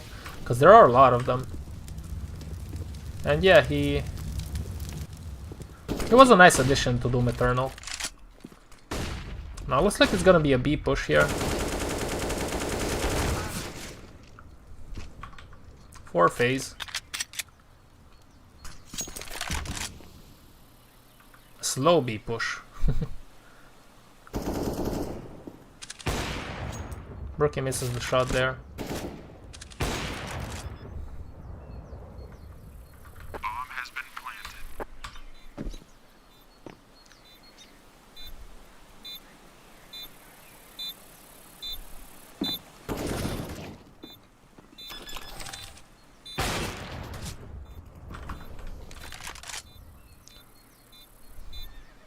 Yeah, it was just a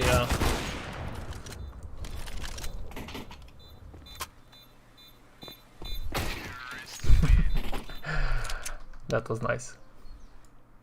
10-5, man. That is a very good job from Astralis on the T side.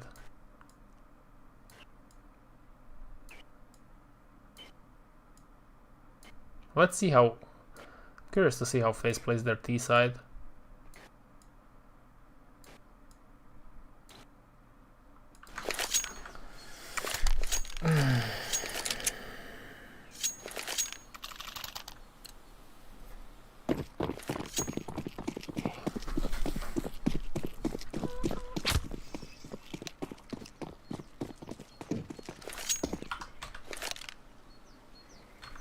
So 2-2 setup. It looks like Magisk is sitting in spawn, reacting to what happens around the map. FaZe is spread out. 1 banana, 1 middle, and the bulk of the forces are in apps.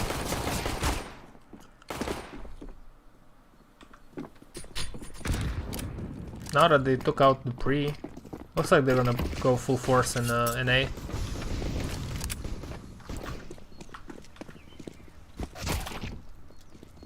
Yeah, May just takes out 1 here, but there's little that he can do. It's very tough.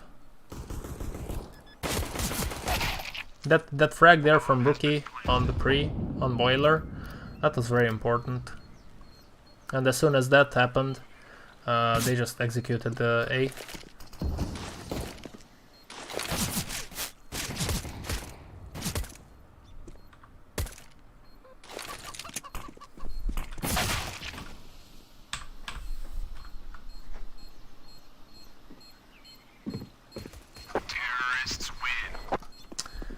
Yep.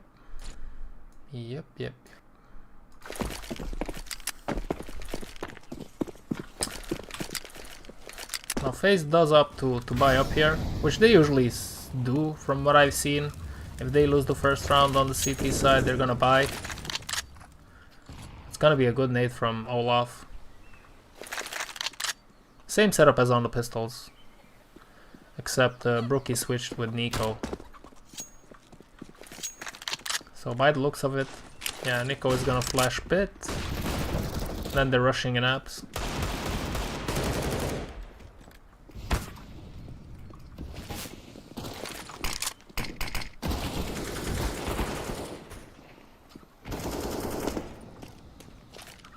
Yeah, similar setup as the pistol rounds. 3 ups to middle.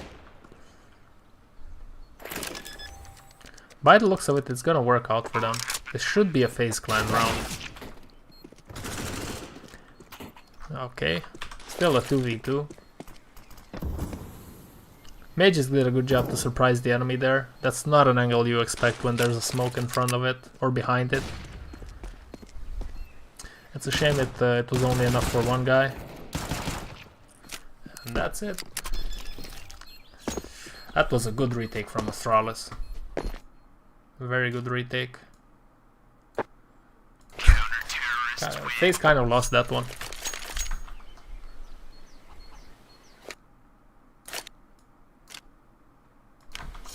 (11-6). Oh my.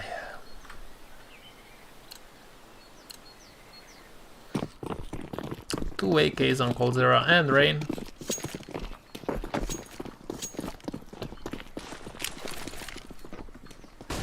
Three guys on banana for Astralis. A lot of utility used up.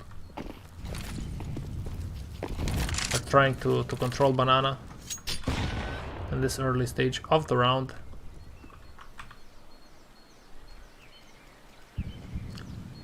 Zipnex has a gap here. Smoke is gonna fade though. Again, FaZe is sticking together.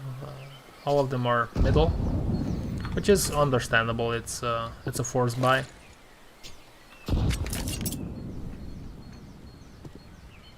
Olaf is still holding the angle. I don't think he will check. Yeah.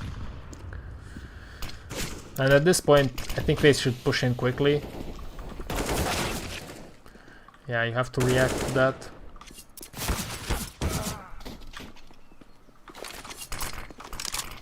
Okay, Rain.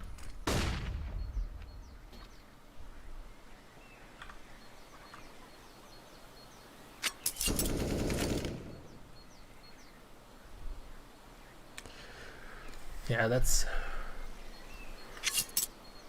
a little bit unfortunate for Rain, but at the same time, Olaf died there a while ago, so you should expect, you should at least check that. I'm not jump in front of middle like that.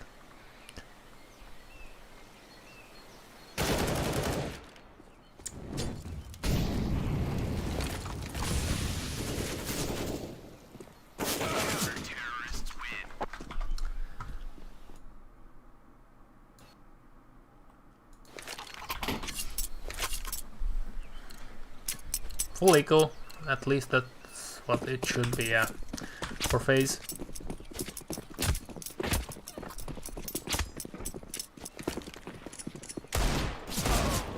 Nice shot by Nico.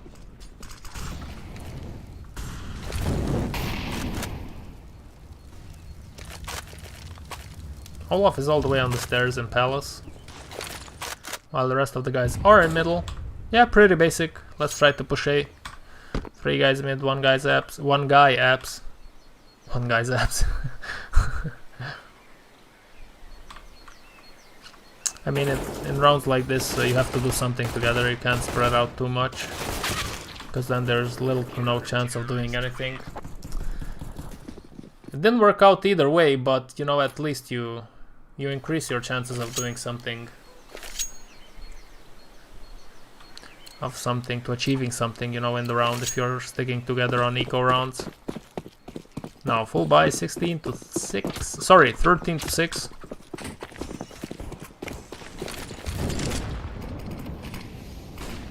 Default 2-man setup here for Astralis.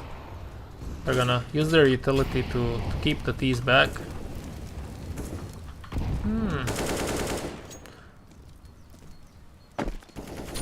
It's interesting. They're leaving Zipnex by himself. Man, I'm starting to get sleepy. Maybe I'm spreading the feeling. I shouldn't.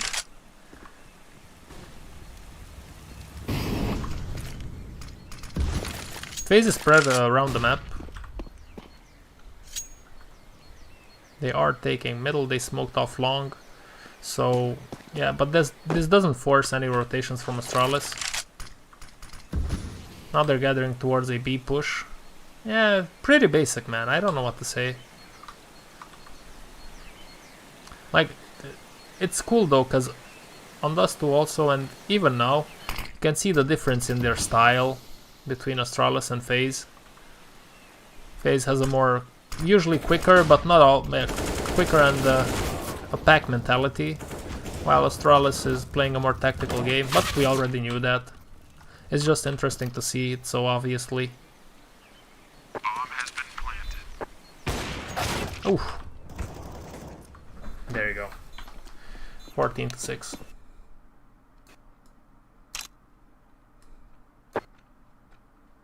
Counter-terrorists win.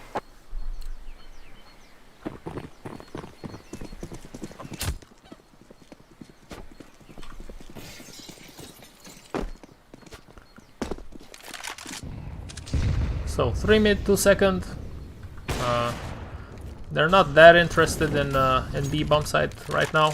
In banana, they're gathering up in middle. I'm guessing Brookie is gonna, yep, flash for them, and they just explode a very quick round here.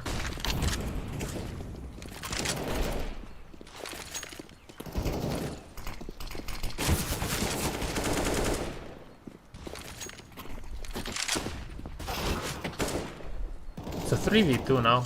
Oh, Dupree does a very good job there.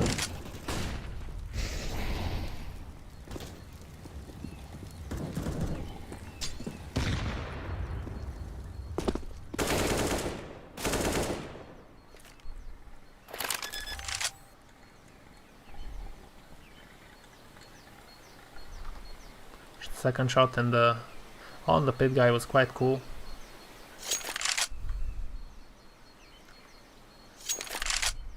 So it was a middle push. I think there were at least 3 guys long, if I remember correctly. Nothing fancy, but it does bring down the game to 1-on-1, mostly because Brookie took out 2 people also, so yeah.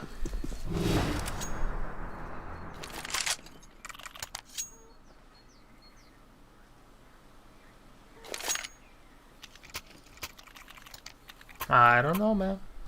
Not from up until the point where I've reached in the game, that wasn't hinted, I think. But yeah, yeah, well, I don't know.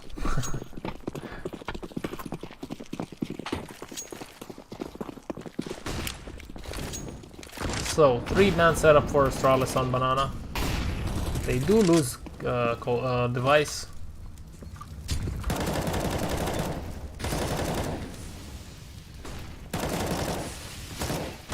Oh, that's the second shot was very good by Glaive. Good and very important. While the other 2 guys are taking out Rain in A. Now at this point, you know there's only 1B and 2A. What do you do? Oh. 1A, 1B? Go B.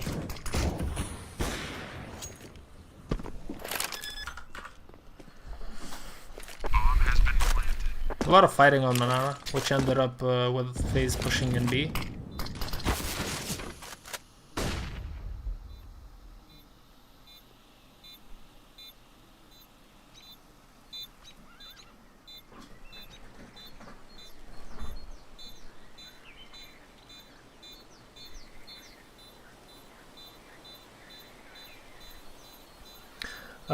David, did you enjoy the battle, the boss battle with the lady goddess or whatever you want to call her?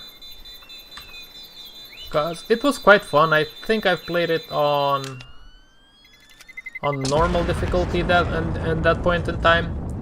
I think I'm gonna, whenever I'm gonna start playing Doom Eternal again, to just start and finish it 100%, I'm gonna play it on Nightmare, and I'm that's gonna be a challenging boss fight to play on Nightmare difficulty.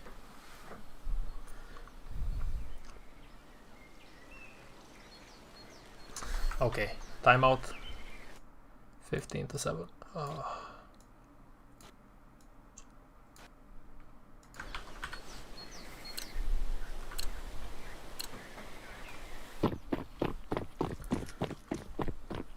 Three guys on B again. Zipnix is having a scout. Let's see if he's gonna peek. He will. He doesn't hit anything, but he does spot 3 people, I think. I think he did spot all of them. All 3 of them. 3-man setup here in B. Oh, yeah. They do a double. I mean, they do a boost here in the site, and Magisk is also on the quads there. Or the barrels, whatever you want to call them. And this is a very strong setup. Yeah. Very solid setup. And unfortunately for FaZe, it didn't work out. They pushed into it. They pushed in B very quickly. Yeah, but that's a cool setup that you can try with your friends. With the 2 guys. One boosted on the... That's actually the quad area. And one here up on the sandwich. And it's not expected usually. Even if the T's, if they come in and they check the boost or whatever, you at least are gonna usually get 1. You're safe with 1, maybe more. They're definitely not gonna check this part of the sandwich up front. That's what happened here. Unfortunately, FaZe walked into it.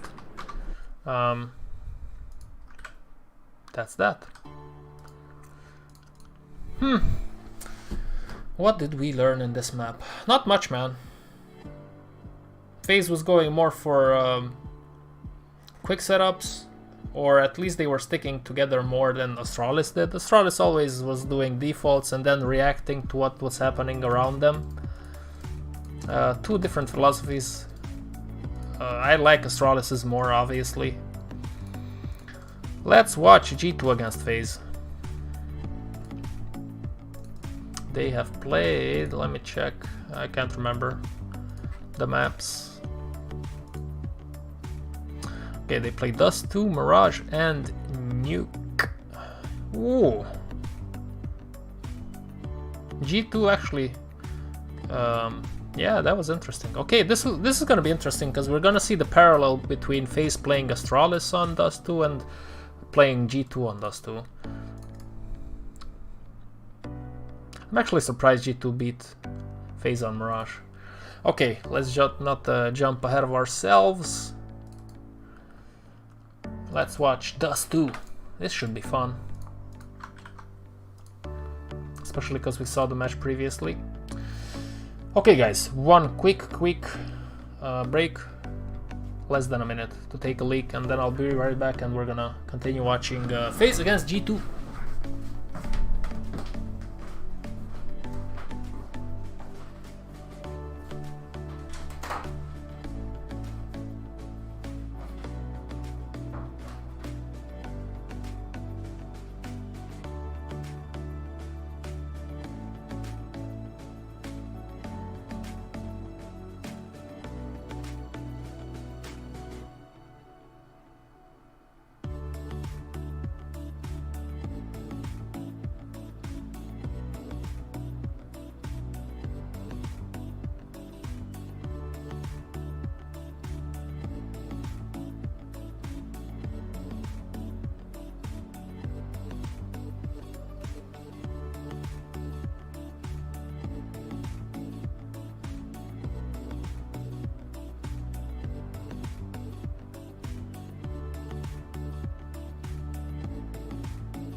I'm back.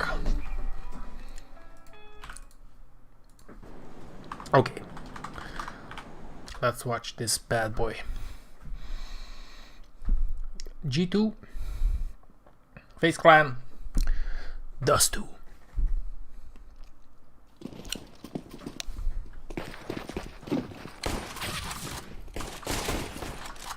Let's set up the radar here.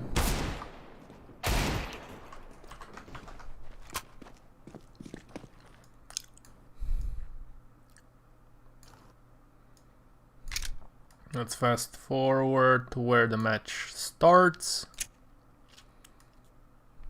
There you go. So, FaZe on the CT side.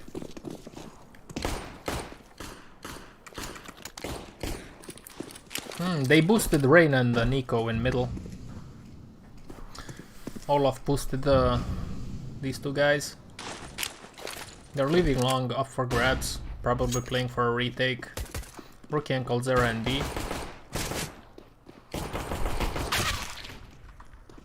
Hunter's wrecked here by FaZe's setup.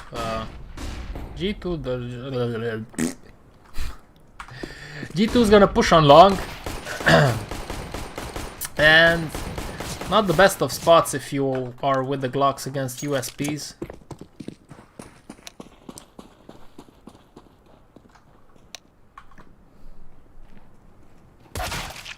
Ooh, that's a nice shot by G2 on Coldzera. Well,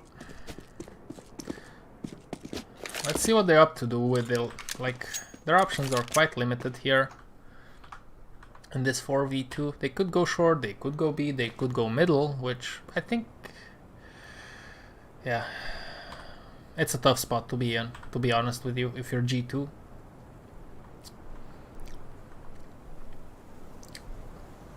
Looks like they wanna push in short.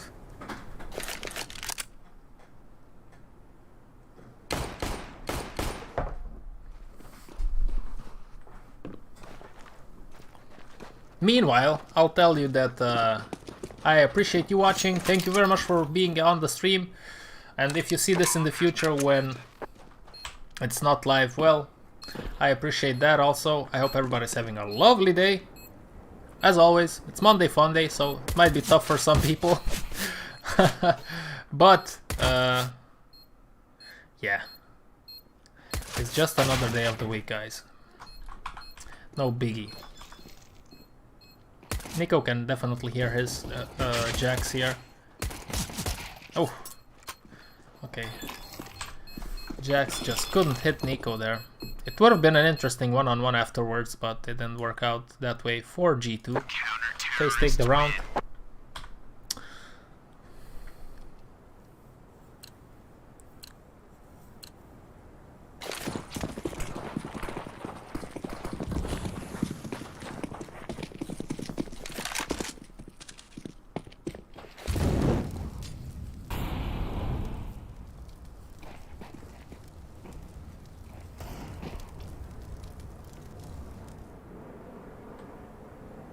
Yeah, mostly that also. I want to completely get everything collectible, so on and so forth in the game. I think it would be a lot of fun.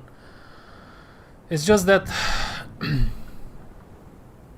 Meanwhile, G2 is pushing long here on a contact play. Nico is there, unfortunately, for them. It's just that, like, Doom is such a... You cannot pick it up every now and then and just play it. Although that's how Doom 2016 was. I don't feel the same way about Doom Eternal. Because there's a lot that you can miss, or you can get thrown off by things. There's nice shots here from Nico on a Nico round. So you have to keep stay engaged with the game.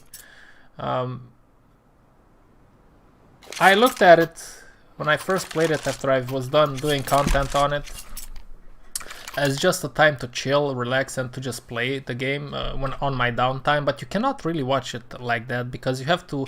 I wanted to finish it in the Nightmare difficulty, which is the hardest. So if you want to play it on a Nightmare, you really have to be engaged. You cannot just play it for for fun, for relaxing.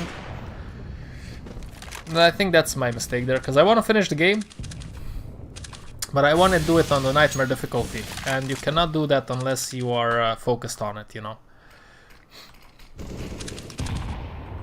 Meanwhile, Coldzera falls. Now this is tough for FaZe because they have to adjust for this, but they're gonna gamble. They're gathering forces in A, and it's gonna pay off by the looks of it. G2 is gathering towards short, but it might be a fake short go mid to B. That would be brutal for FaZe. It would be brutal because they have no B presence.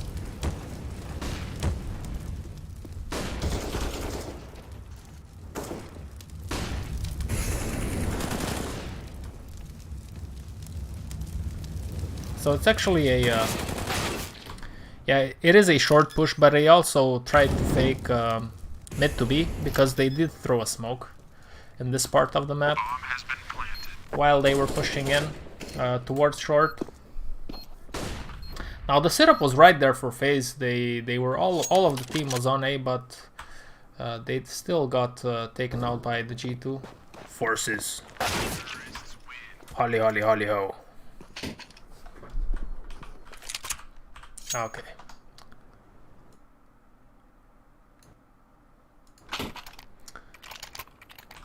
It's 2 o'clock. Okay. Let's see how this one goes. I might do Mirage also, but we'll see. KNS gets tagged there by Nico. It's gonna be a long push, at least from Amanek. Jax and KNS are still holding positions. Okay, so I guess the objective was to get Amanek and Pit. So now they can work on the rest of the map. But who knows? Okay.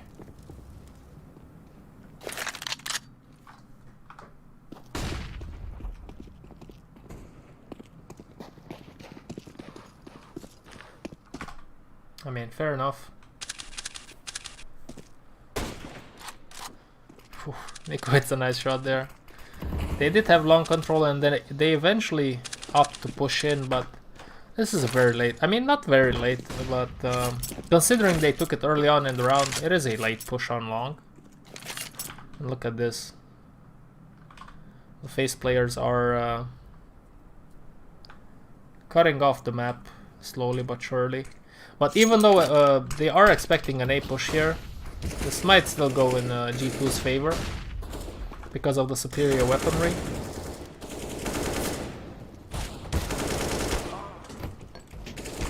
Good job by Rain there. He's gonna get the third one. And now it's all Amanek with a Mac 10. Oh no, with an AWP, okay. He picked up the AWP from Kenny S. This time it does work out.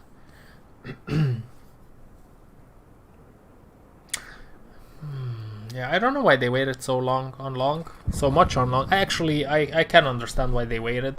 Because they were holding positions while Kenny was watching mid, and one more player, I can't remember which one, was holding B for any possible aggressive moves. The aggressive moves came, but they came a little bit later. By the time they were already gathered in long. G2's plan didn't work out. Because they were expecting the FaZe players to push around. That's why they held their position on long for so long, and they also held the middle and the B tunnels. At least that's what I think. I might be wrong, but I think that's the thought process behind their slow push on long. It is a good plan. And although Amanek gets taken out here, he does a good job taking out one person. Which 4 on 4, it's gonna be an advantage for G2. Meanwhile, it's a 4 on 3 already. And they have pistols. Nexa has an op. Amanek's op, which was Kenny's op in return. Hunter has a good spot here. He can take them by surprise, but Nico is on ramp. Oof. That was a nice shot by Nico.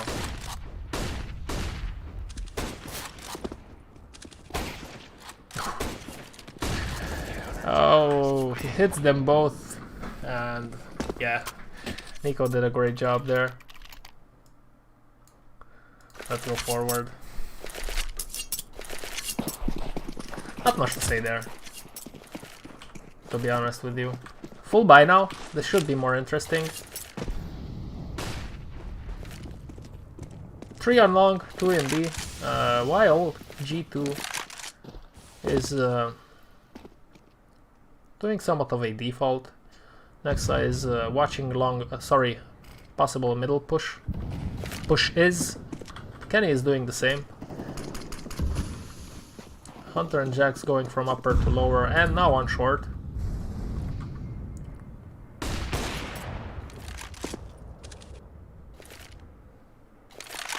By the look of things, they intend to go short, but they might also fake short and go mid to B or something. They have short now, that's for sure. And they're gathering their forces, so the execution is close, regardless of where they choose to go.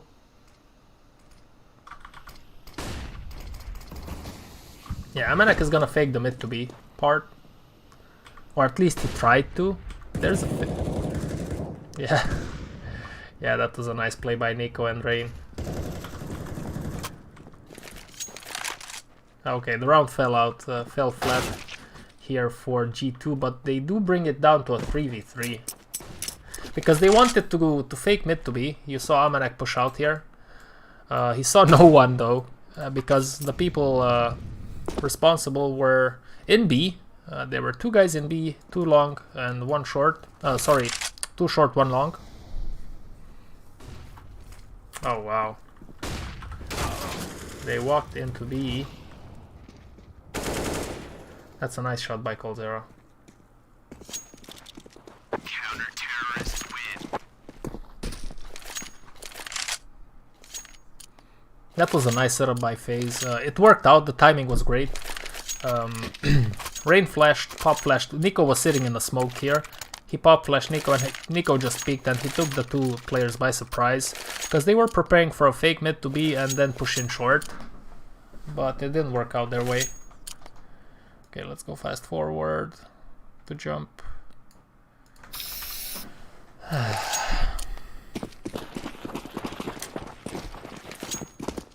Now, somewhat of a buy. Pistols and 1 AK in G2. 3 guys are in the taxi area, while 2 guys are going lower. Coldzera has a very upfront position here.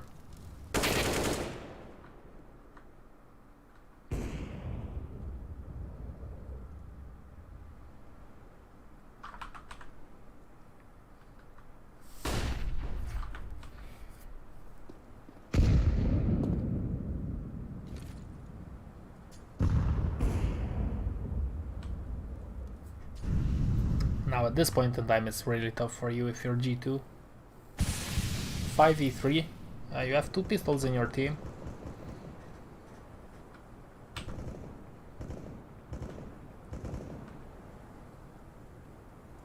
You could go theoretically to do some damage in the economy of FaZe, but I think saving wouldn't be a bad idea here. Especially for Nexa, I think.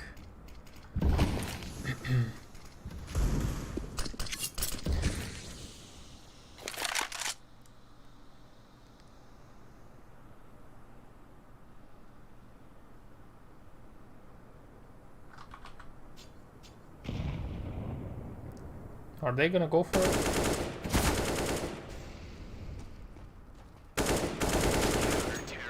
Yeah. Very nice from Coldzera. I don't know. Yeah, they tried to walk out mid. They have. I don't think they had a smoke. So, yeah, trying to go mid to B without a smoke. With 1 AK and 2 pistols. I don't know, man.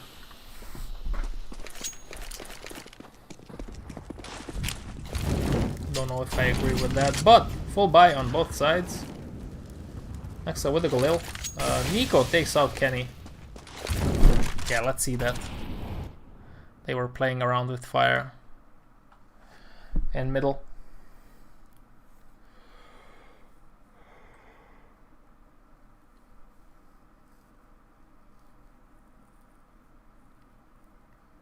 Oh no, the Marauder is not that bad, David. Archvile. Which one is the Archvile? Is it the guy that I think it is? Because if it is, then I completely agree with you. Let me see. Oh yeah. Oh yeah. That guy. But that guy also enhances the rest of the demons, right? Or something like that, because the demons are quicker when he's around. He's a pain on the butt cheek, man, to fight against. Very annoying. Okay. Round number 8.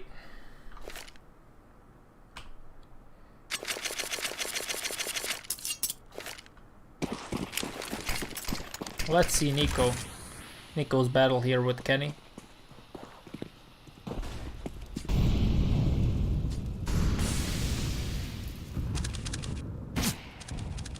Ooh, ooh. Okay, Nico was very patient there, but also Kenny has missed his shot. The follow-up from Nico was nice. Now they do have short here. Let's see what they're gonna choose to do with it.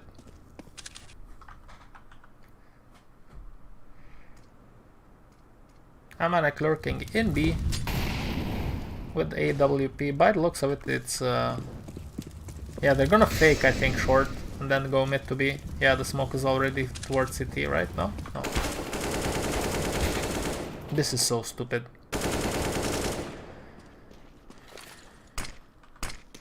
It's not the first time I see G2 going for a mid to B split with no smokes in CT, but I do not understand the thought process behind this. I just don't. Okay, let me think. So you fake short and then you go mid to B.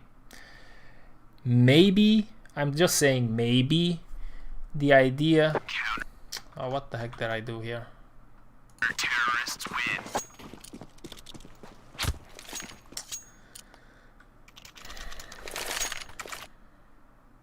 Maybe the idea is to...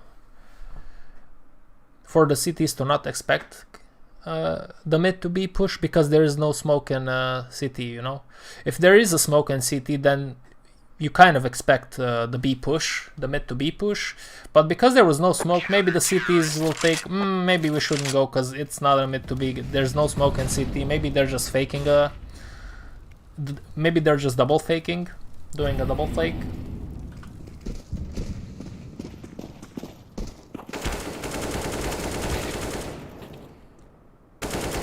I don't know, man. No flashes, no nothing.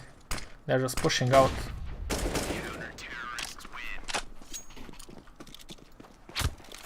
Yeah. I don't know what to think about that one, to be honest with you. Maybe I'm missing something here. But I think that's it. It's harder to predict for the CT side that there's a mid to be push after the short presence if you don't throw a smoke. But then again, they're gonna see you when you come out, so I don't know. 3 guys lower, 2 guys near taxi, top, mid, you could say, by now. Interesting setup here for FaZe. With 2 people, Brookie and Coldzera. On the left side of the site. By the looks of it, it's gonna be a short push. It's a very nice nade from Rain. Yep, short execution here. Jax, it's a nice shot on Rain.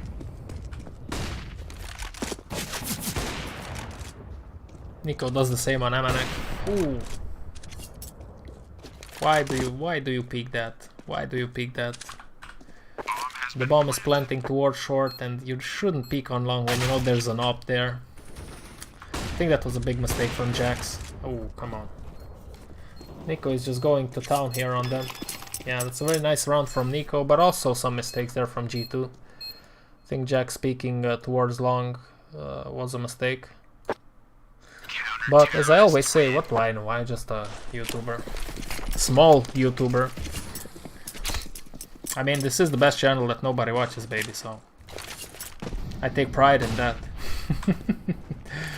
So, full buy on both sides. Somewhat of a default spread. Kenny's watching middle. Nexa is in the same spot as he usually is, while Hunter and Jax are pushing lower. It's a lovely day to be alive, guys. Let's get pumped up. Why not? It's for free. It's Monday fun day. Best day of the week, baby.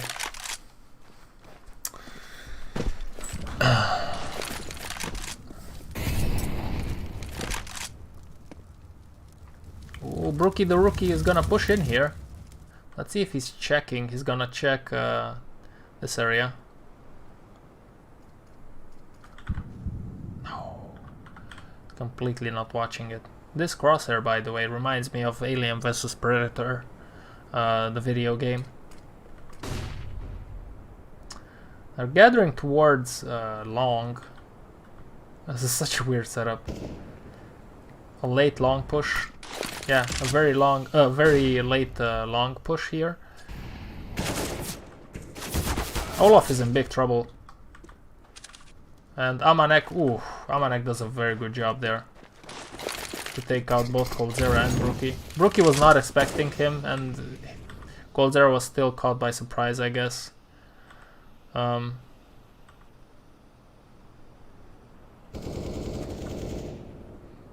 Hunter is catching Rain in middle. That was a nice play, nice awareness from Amanek, from Amanek's positioning and the strategy. Bomb has been planted.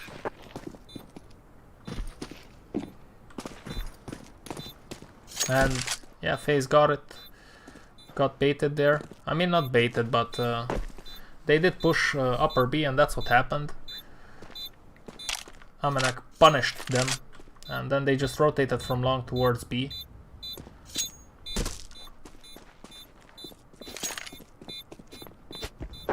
I think he did, yeah, in the previous match that we watched. It was something similar, right? With the pre in that corner. It's just that then it was a different setup a little bit from FaZe, but it was something very similar. Comrade Cove.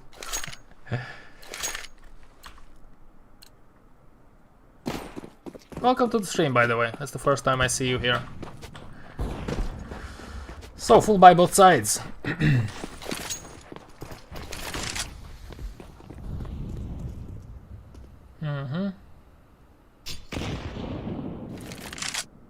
Yeah, a slow play here in this round. I mean, slowish. They're gonna take long again, by the looks of it. Late long push. This time it's gonna be two people expecting it, so FaZe is not getting surprised by this one. Yeah, that's a very nice shutdown by FaZe. Yeah, very good job from Nico and Olaf. This time, you know, I think if G2 would have waited a little bit longer, Nico would have rotated towards short and it would have been easier to take long. But they wanted to switch things up. Now, Amanek is gonna take out coldzera again here. Amanek does a lot of work here in the B side. But Brookie does the same. Brookie the rookie. Okay. 1 on 2, doable. He has the bomb, he has 45 seconds. Well, I did like the old VP, the Polish VP, with Taz and Neo. I don't really care about the new one, to be honest with you. I do like Adren, because he's an old school player, but that's about it. Oh. Okay, 1 on 4, 1 by Hunter.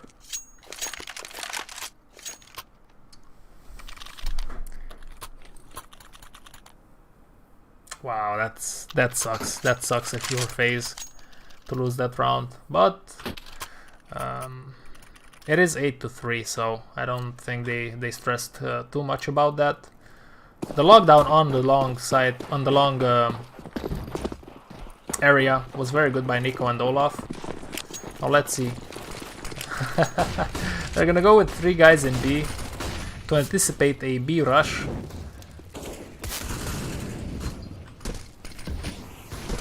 I mean, they are in a eco setup. I forgot to mention that. So it's a little bit different than what you usually see. in the team's layout.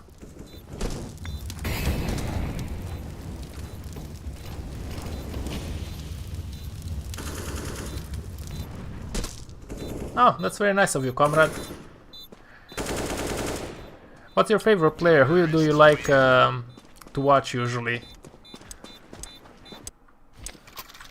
That was a quick round by G2, but as I said, FaZe had a limited utility, so... Yeah, David, yeah, so I was correct. That Archvile is very annoying in Doom Eternal. He is very annoying.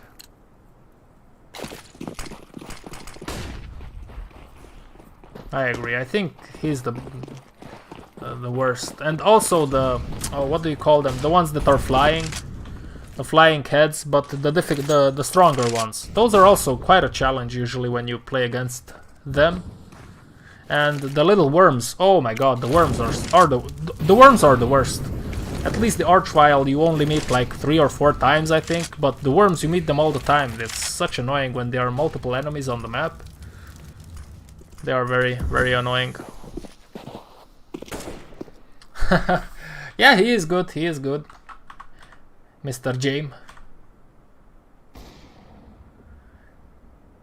Okay, Nico takes out Jax in middle. Now this is an interesting setup here. I think it was meant to be a fake on short and going mid to B. It looks like it still is, I don't know. They did show some presence on short, that's for sure, so we got that going on. And now they are throwing the smoke towards mid to B. And yeah, okay, so it's gonna be mid to B. Ooh, the timing was so unfortunate for FaZe. Because they did a quick job on Coldzera. On Coldzera here, and then they instantly, obviously, turned around, and Rain and Nico just walked in them. While they were coming out of the smoke, so obviously G2 had an advantage there. And although Jax was taken out by Nico before they executed, they did the same thing that I think that they wanted to do initially, and it still worked out, so I think the idea was to fake short and then go mid to B, which is a common tactic from what I've seen. It's a commonly used tactic. It's a nice tactic if you play. Maybe if you play with your friends, it's a nice tactic to implement in your plays. Or do it the other way around, where you fake mid to B and then rush short. You know, that's also a possibility. Now FaZe is gonna do an eco, right?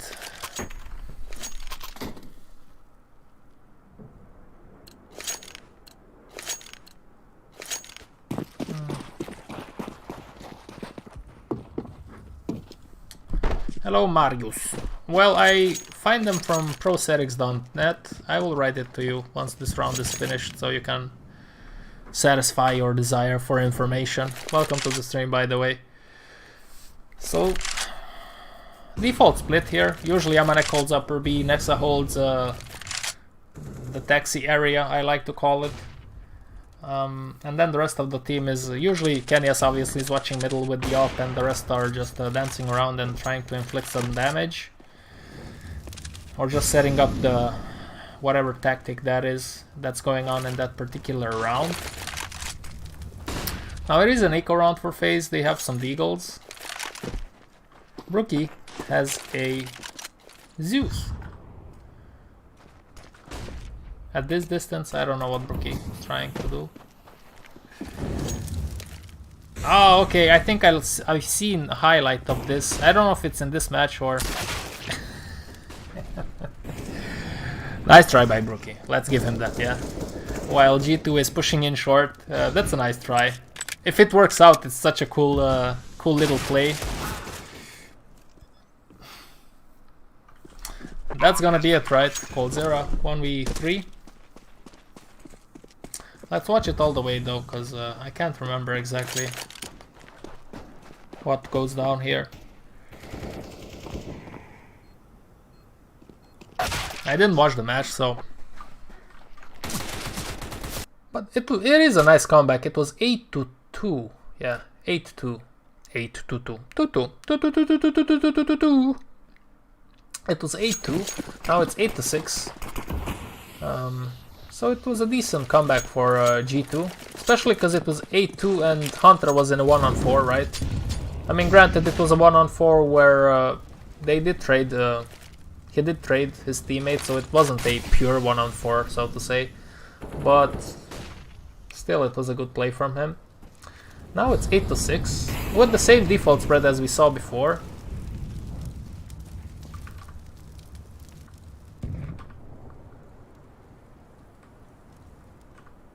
Yeah, if Nico hears some noises, Rain is gonna throw the molly. Yep, or that way. Nico peeks, he falls back, Rain throws the molly. It's a nice little setup there. Nice little team play. And they did catch Jax, so they do throw the smoke in mid to B. Let's see if they're gonna actually do a double fake. Maybe they'll do a double fake. Smoke mid to B and then do some noise in short. No, okay. Okay, so that wasn't the case. They were just trying to sell the fake. Yeah, they were trying to sell the fake in mid to B. They threw Amanek to the wolves and now they're pushing in short. They throw a lot of flashes, so they're gonna plant the bomb. But it's still a 5-on-3, which is a very hard spot to be in.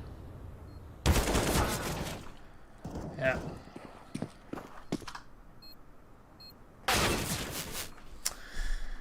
Yeah. So there was initially some short presence, then they threw the smoke mid to B, then they waited a little bit. That was interesting, I don't know why. They waited a little bit and then they just threw Amanek in to sell the fake. But the push was in short. It didn't work out. They did manage to plant the bomb though. But it doesn't really matter because it was the last round of the half. Man, Kenias really likes the flip knife. Kenias and Guardian. Not a big fan of the flip knife. It does give you a certain feeling though when you play with it. So it is cool-ish. Not my favorite though. Hello Nira. Welcome. Welcome, welcome, welcome.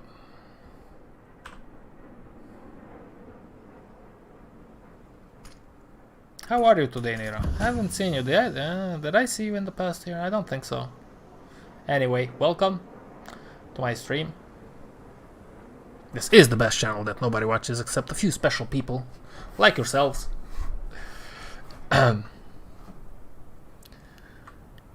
So this is interesting.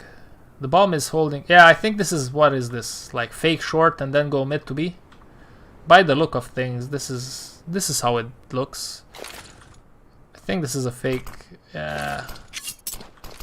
Yeah, again, they're gonna jump in CT, they're gonna go mid to B.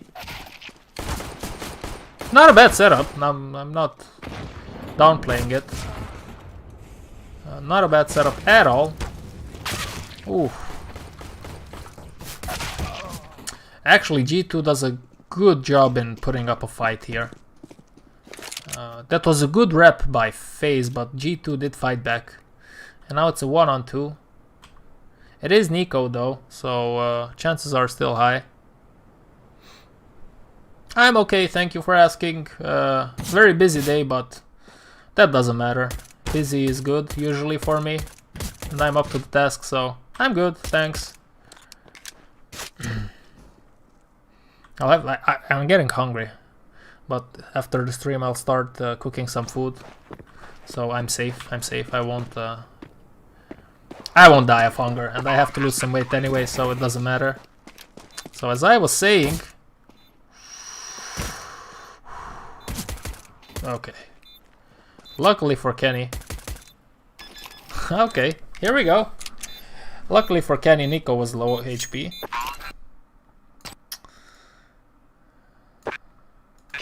And it's 9-7.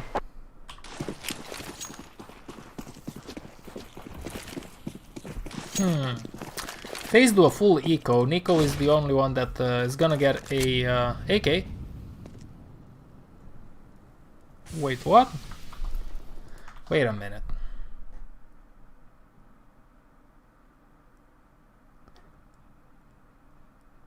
$9-7.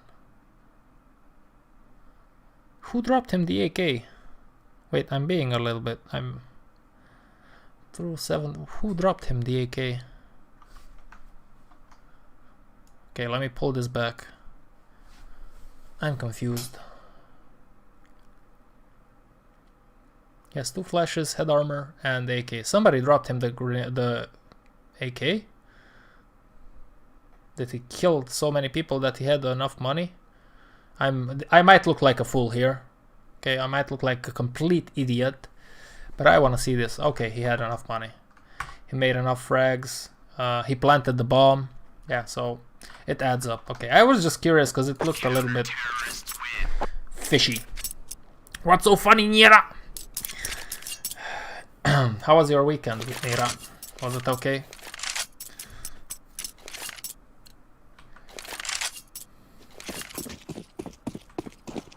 Okay, so round number 17. Olaf is gonna throw a smoke in middle, I guess, to the Xbox, yeah, so that the guys can peek in top mid. Nico has an AK. The rest of the team is on full eco. By the looks of things, they're gonna go short. Let's see how this works out. Ooh, that nade is very good. Hello, Patrick. Welcome to the stream, my friend. So it's gonna be a short push. That's a nice flash, and here we go. Kenny is banking up on that AWP money. And unfortunately for them, the attack is shut down. They do manage to take out 2 people. But now this leaves Nico in what? Let's see if he's gonna play a Deagle or what. Yeah, Deagle for Nico. It was worth a shot. But G2 actually had quite a good setup there on short, and they took out FaZe. They took out FaZe. Oh, that sounds nice, man. Camping is nice. Now rush long, Suka. G2 has enough players here though. But Rookie equals the numbers, which is very good. 3v3 always favors the attackers.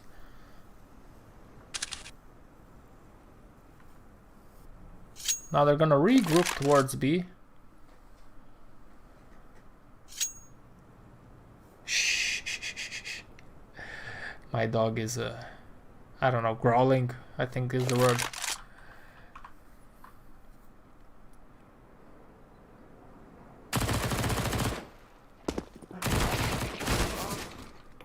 Okay, in the end, yeah.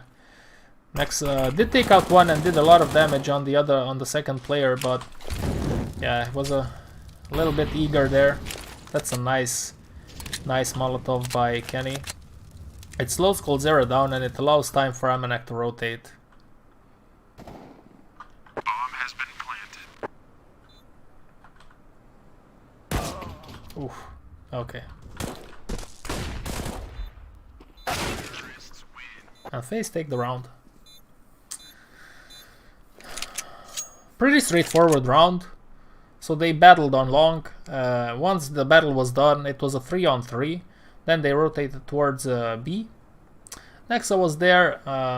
It didn't work out for him. I think he should have done a little bit more there. He missed the first guy.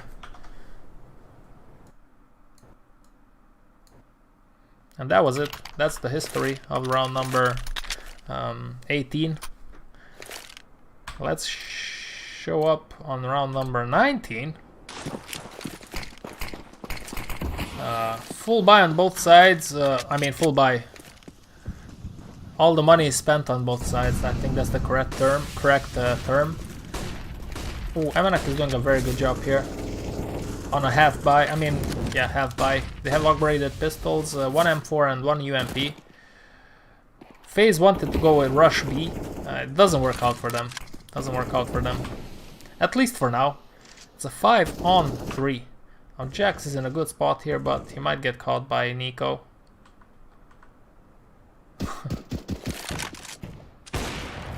Yep. And it's a 3v4 now. It looks more doable.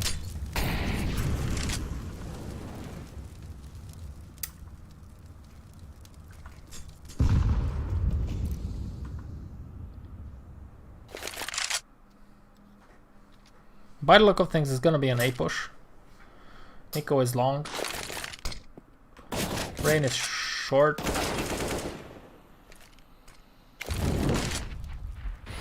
Oh, there's no way Rain is expecting this, but ooh.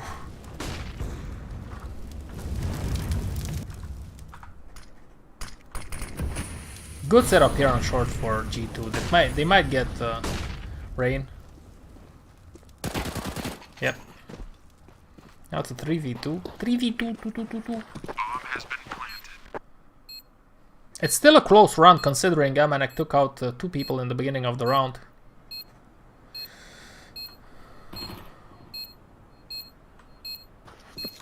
Let's see Hunter here. I think he's gonna be essential. Nico takes out the short guy. But Kenny's doesn't care. Okay.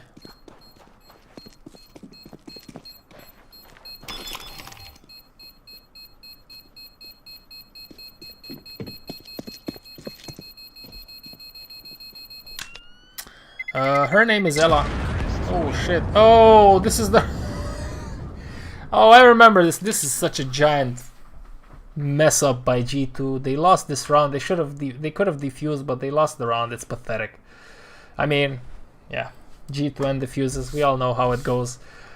Oh man, how did they lose this round? Okay, let's not talk about that. Let me just answer some of the questions. Her name is Ella. She's a Cane Corso. She's a girl. She's very, very nice dog. Usually she comes by, but she's sleeping now, I think.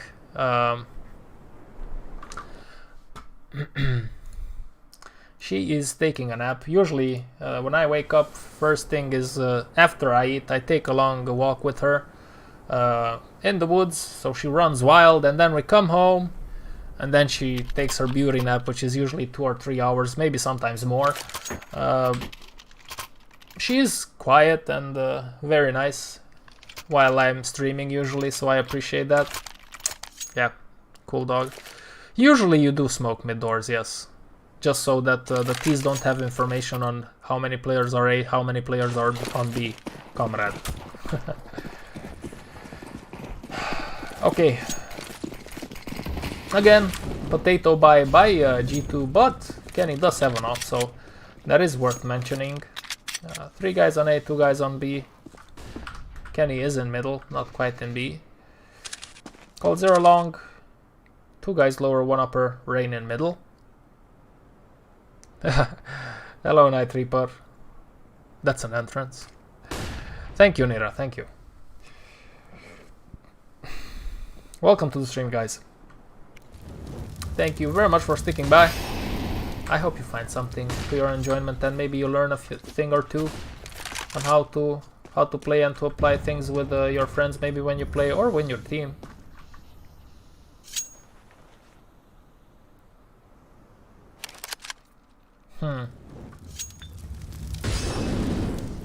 It looks like an A split, but it's still it can still be a lot of things. But Rain does have the bomb, so I'm guessing. Ooh, look at G2. G2 is gonna be ready for that rotation. They're leaving B completely. Now Brookie can spot this. Oh yeah, he definitely spots 3 players, I think. 3 or 2.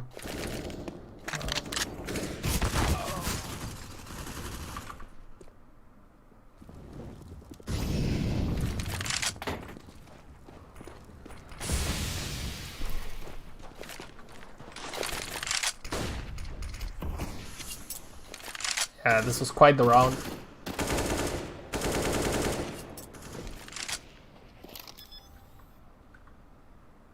Bomb has been planted.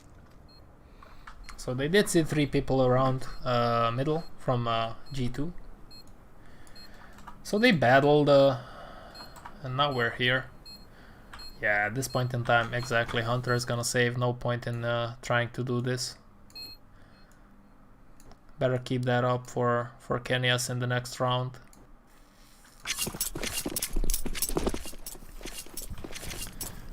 Eco round for G2. Looks like it's gonna be a long play for FaZe Clan.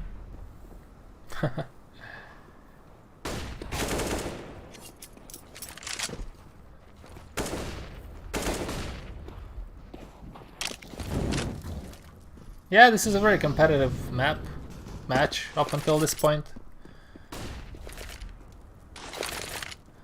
It's it can be very enjoying to watch. Olaf got baited there. He spotted the lower guy, but Kenyas was on guard. And now, oh, look at this! The timing is so bad. They're gonna go all A. coldzera and Rookie slipped through the cracks there towards B, and they are all they think everybody's on long now for FaZe. And if they see Rain, yeah, they're gonna be 100% convinced right now. But the thing is, these guys are on the other side of the map. Hello Darch, hello, welcome. Chisht, right? Chisht, yeah. Well, at least they're gonna plant the bomb, but they might do even more here. It's gonna be definitely a lot of damage to the economy of G2, which is already very in shambles. And coldzera is trying to use the utility towards his advantage. Yeah, at this point in time it's sealed. Yeah. They only take out one guy, but they did plant the bomb, so that's gonna be very useful for the next round in case they are thinking of buying. No, yeah, it's still an eco. It's still an eco.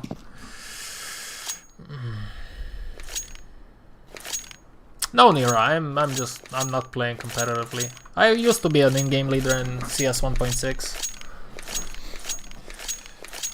I like being an in-game leader as long as I had control over the other players. I was a little bit harsh back in the day sometimes. I would slap people on the head if they weren't listening, but I'm not very proud of that because that's not the way how you should do things, but I was still very young, so... young monkey. Just trying to win games with tactics, and if people wouldn't listen, well then I would make them listen, you know. Eco round for FaZe Clan. They do take out Emanak in middle. I am good, Dash. Thank you very much. Busy day, but it's a good day to be alive. Some good matches. Weather is nice outside. You guys are here. We can discuss. There's no reason for me to be down. I am hungry though, but I'm gonna cook after this, as I said before, so I'm fine. What about you, man? How was your weekend?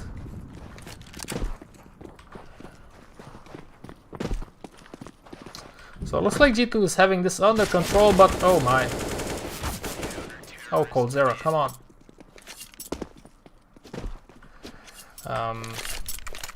Jax got away there with that uncomfortable spot. Hungry, yeah, something like that.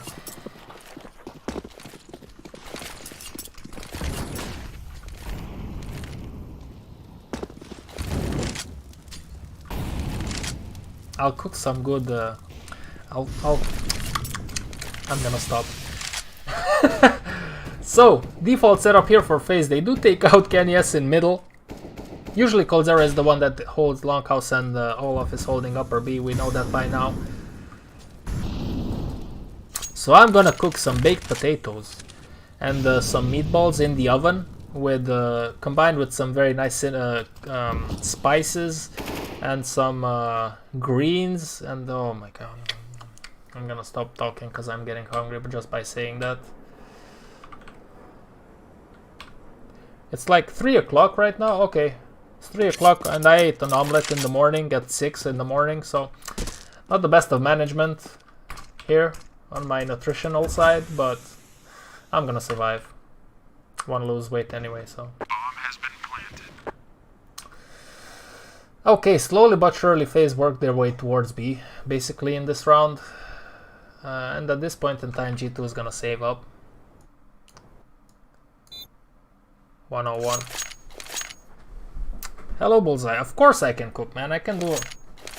I'm a jack of all trades, you know, as you might say. I had to learn to cook because my mother, I'm not talking smack on my mother's cooking, but she cooked in a certain way, you know. She likes to use a lot of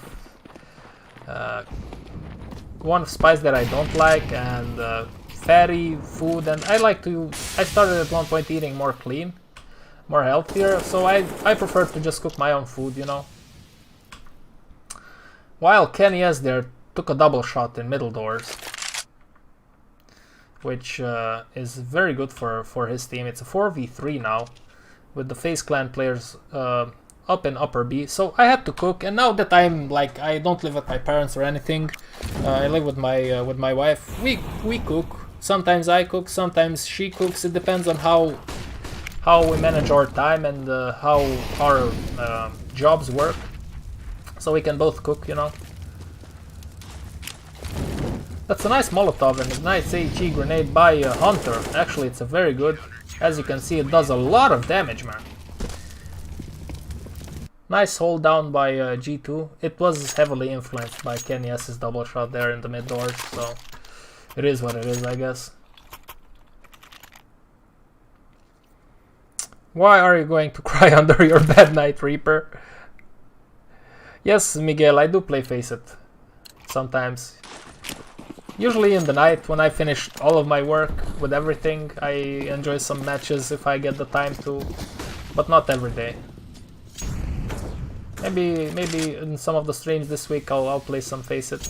I did play last week like for 5 hours. It was a lot of fun, but it was like really tiresome. I'm not used to playing that long stretches anymore. So Rush B Suka? Yes, Rush B Suka. And let's see what's up here.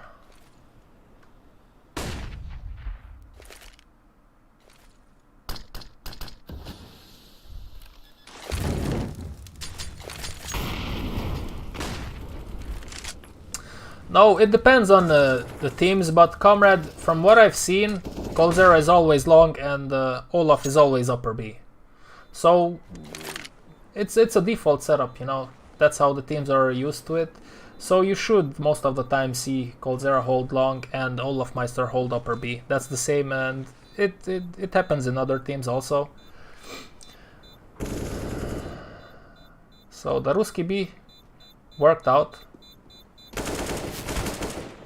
Hunter takes out Nico here, and but he's in a lot of trouble now. And it's gonna be 14-11 for FaZe. What's my level? I think I'm level 5 now. I was level 8, then I D-ranked all the way to level 4, and now I'm level 5. So it depends on how I play and what teammates I get, because I usually play solo. So it's very random when you play solo. It's gonna be a long control. Hunter doesn't manage to take out one more, but Kenny S does equal the numbers, and now he's in danger. Yeah, a lot of fighting on long. It ends up being in the favor of FaZe. This is a nice M4A1S, but it costs 200 euros, and it looks like shit when you compare it to the money that you spend on it, so I pass. It's actually very similar to the Nitro. 15-11.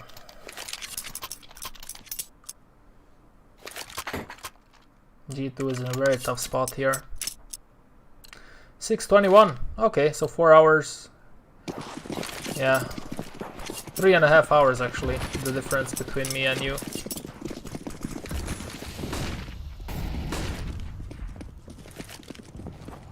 Default spread here from FaZe, as you can see, upper B by Olaf and cold on long, as I said before.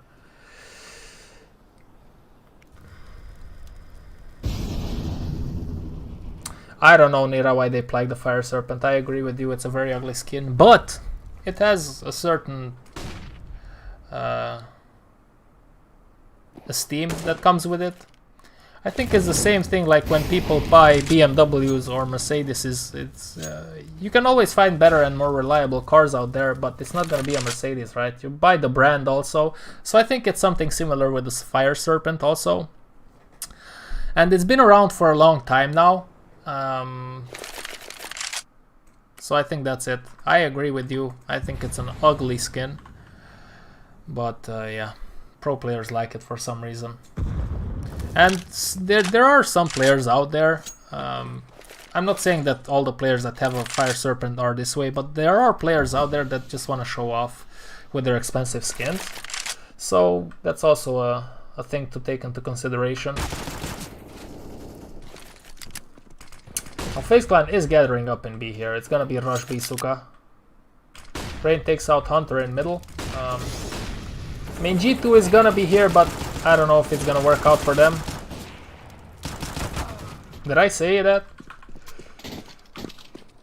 A very nice trade there by G2. It's gonna be a one-on-one. 8 seconds, 7 seconds.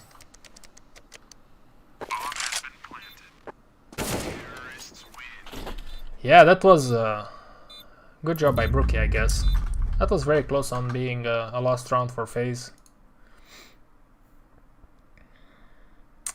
I'll show you my resolution, Mr. Tongue. Welcome to the stream, guys. Meanwhile, let's jump ahead and let me just put in the second demo into my CS folder so we can finish off the stream today with the Mirage map. Where the heck is my folder? I think I deleted it. Okay, whatever. So we're gonna watch G2 against FaZe on Mirage next.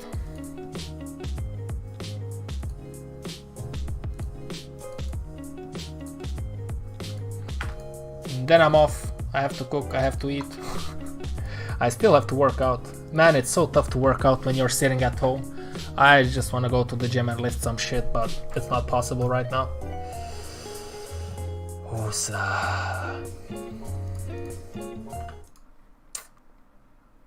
I'm from Romania, Miguel. What about you? Miguel Castillo. Castillo. That's a pretty name, man. That's a pretty name.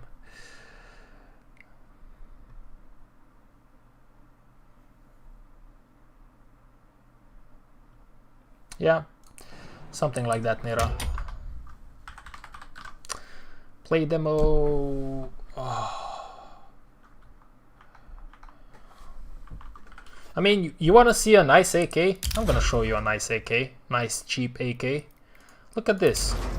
I think the skin is like €2 or something, and the stickers on it are like this is 150. Okay, it's definitely under €10, and if you're a VP fan, I think this is a nice setup for an AK, and it's not that expensive. I mean, it is €10, which is it's still €10, you know. But you know what? This elite build, fuck, whatever. This skin, I think it looks better than the Fire Serpent. I'm pretty sure it does.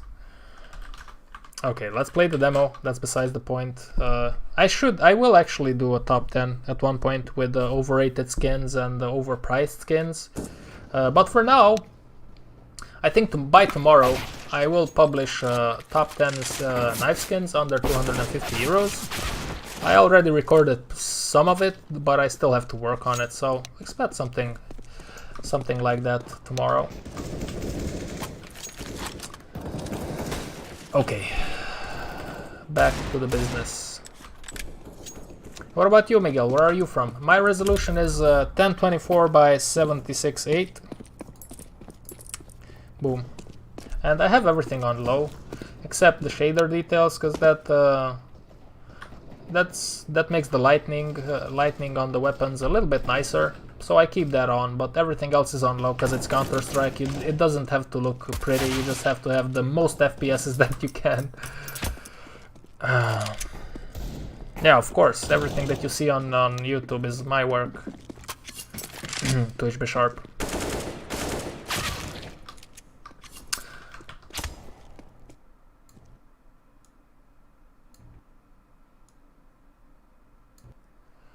Okay, here we go.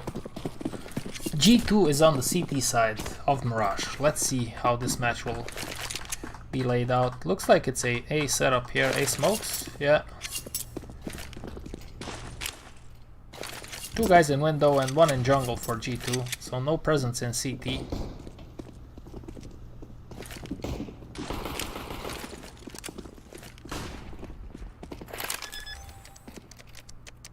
Oh well, that's very nice of you to say, Twitch Sharp, thank you. Yeah, I do everything that you see on the channel. I'm a jack of all trades. I did receive the logo that I have right now and the background on my YouTube page. Actually, somebody gave it to me. It wasn't for money or anything. It was a nice little attention from. It's actually from a Brazilian streamer called Wave IGL. Oh, that's very good by Colzera. And he gave me that artwork. But other than that, everything that you see is my work on the channel. That was a pretty straightforward A execute with smokes. They battled it out, not much to say there, to be honest with you. Colzera had some nice shots.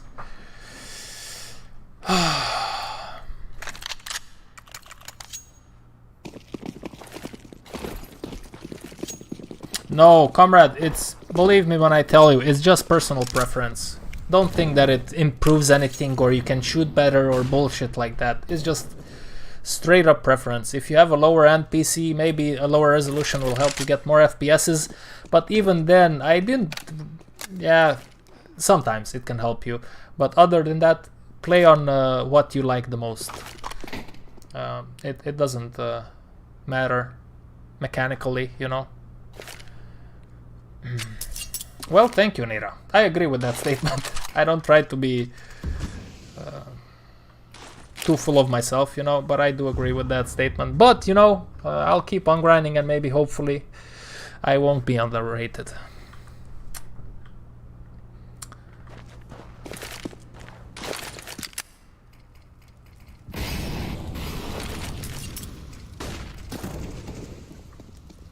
So, FaZe do this a lot. I see them do this a lot, where they take mid control, they wrap around A through connector, and then they just push from all sides, which is not a bad idea. It does give you multiple angles to push from, you know. It does give you multiple angles to push from. The problem with this setup is that you are open from a lot of angles. You're open from jungle, you're open from short if you don't smoke it, you are open from CT, and if you wrap with multiple people in connector, you risk of people being in ramp, under palace, maybe in palace, depending on what your setup is. So it's a nice setup, but it's a risky setup, and they just lost it because of that, I think. So it's unlucky for FaZe.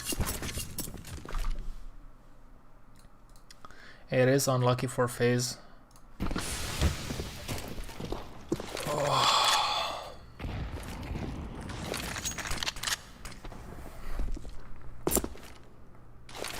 Well, thank you guys. Thank you for your thoughts. It helps, you know, because that's usually the only reward that I get. The appreciation of the people that watch the channel. Because YouTube revenue is a joke, at least for me. Like even, I think 3 weeks ago or something, my YouTube revenue just went to half from the shitty amount that I had. It was even lower now, with no good reason, because I still had the same the same number of views and minutes viewed, you know. So the statistics were all the same except my YouTube revenue, which was interesting to watch.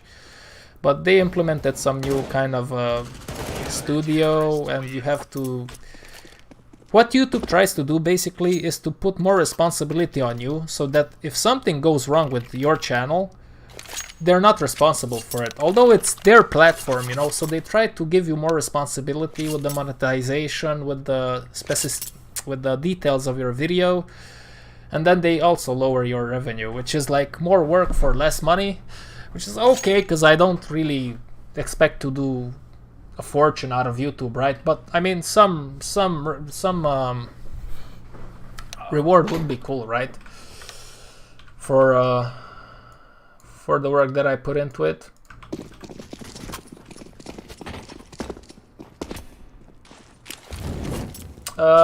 I think the most important thing is minutes viewed. So likes and comments do help. They usually help. They do help, but I think the most important thing is how many minutes is your video viewed, you know? And then the likes and the comments. That's what usually is gonna push it up through the ranks, and it's gonna appear for more people to see, right? In the recommended tab and so on and so forth. Okay, that was a long discussion. Let's get back to the match, which I enjoy watching, like talking to you guys, because this is what I want to do when I do these. But we have to pay attention here to the matches also. Nice setup here for G2. It does work out because FaZe is gonna, like, what you're gonna see a lot from FaZe is just trying to take middle control, and then they will react to what's happening around them in the round. That's what they usually do on Mirage from what I've seen. But let's see, maybe I'll get surprised here today. I don't know about that, Twitch Be Sharp. I don't know. It still should help.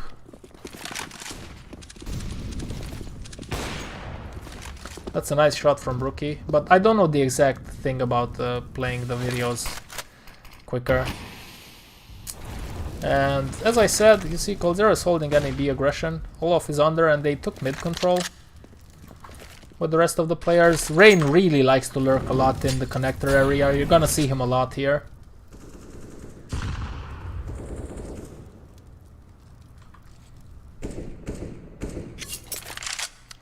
Yeah, I don't know Twitch Be Sharp. Twitchy. I'm gonna call you Twitchy. I don't know, to be honest with you.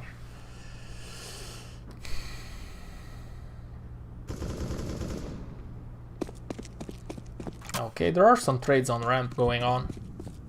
Unfortunately for G2, it's gonna be a one-on-one trade, which is not enough for them. They're gonna go rush B. Good reaction by FaZe there. It's gonna definitely work out. At this point in time, it's gonna be a save probably for G2. Man, why is this M4 so expensive? I mean, I like it, don't get me wrong, but if I have to pay 5 euros on it, maybe that's even expensive, but 200? Oh my god. The M4A1S Knight, it's called, I think, is so overpriced. Okay, now full buy both sides. Let's see. This is the round. Rain's crosshair. Oh, I like it. Yeah, it's good.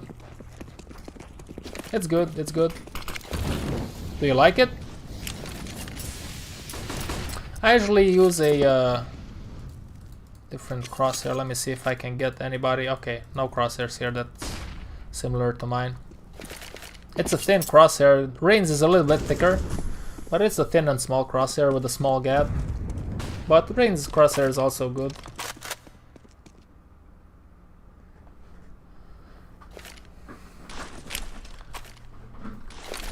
Okay, we have a default setup here. Nico is underpass, Brookie and Rain are middle.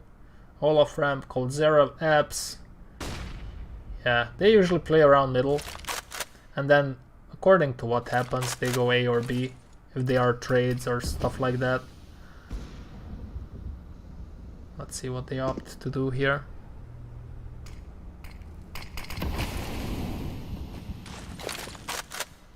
There you go. Twitch Be Sharp helped me out on that one. There are some skins, yeah. I think also... okay, let me finish. Also, there is a Olaf.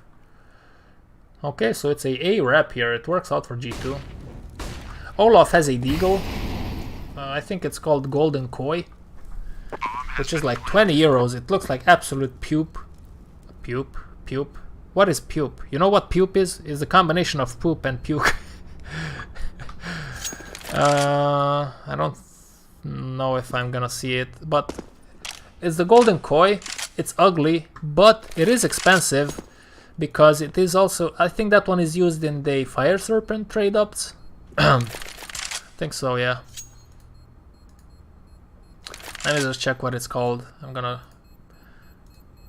do a little inspection here in Olaf's inventory, which I don't usually do.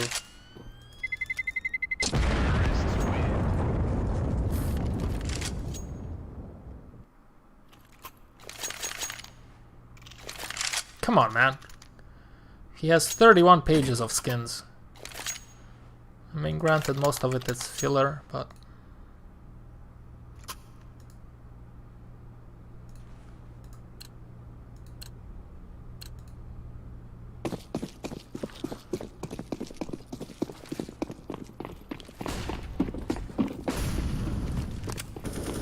Okay, I missed.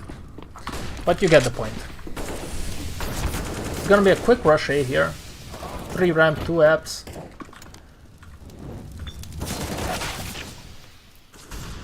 G2 does a good job here into holding off the attack. Now it is a 3-on-3. Nico is low. Pupe. Yeah, pupe. That's a new word. I should trademark that. Pupe.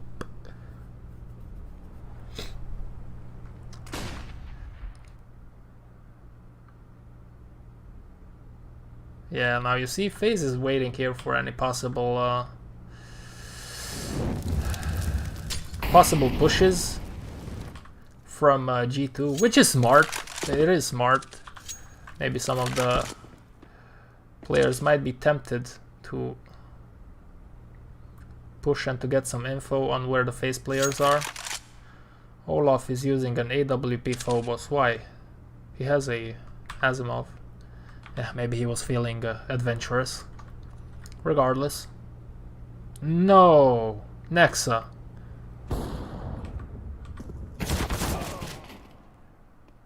Nexa gets taken out. Why would you put a sticker on the M4A for Emperor? I don't understand people that put stickers on the Emperor, on the Dragon Lore, or on the Howl. I mean, I get it, it's a sticker with his name, but come on.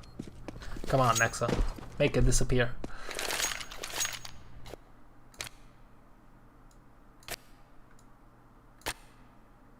Okay, let's go ahead and see what's up here.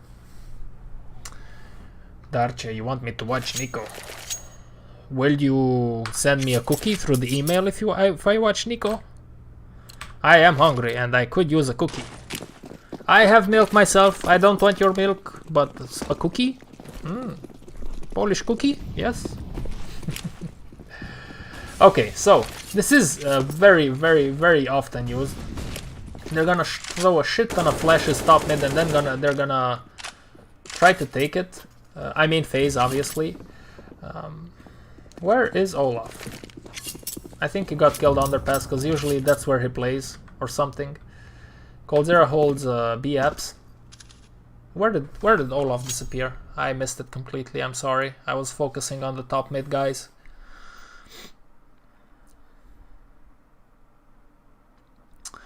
Let's pull it back and see what happened to Olaf Meister.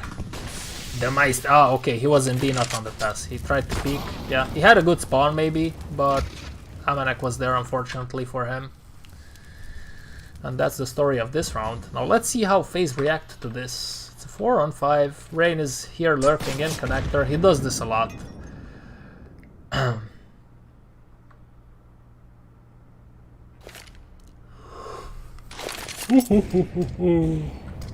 By the look of things, it's gonna be B. No trigger discipline there, but he does get the job done, so... Oh, that's why I don't watch Nico, Darche. Oh, come on!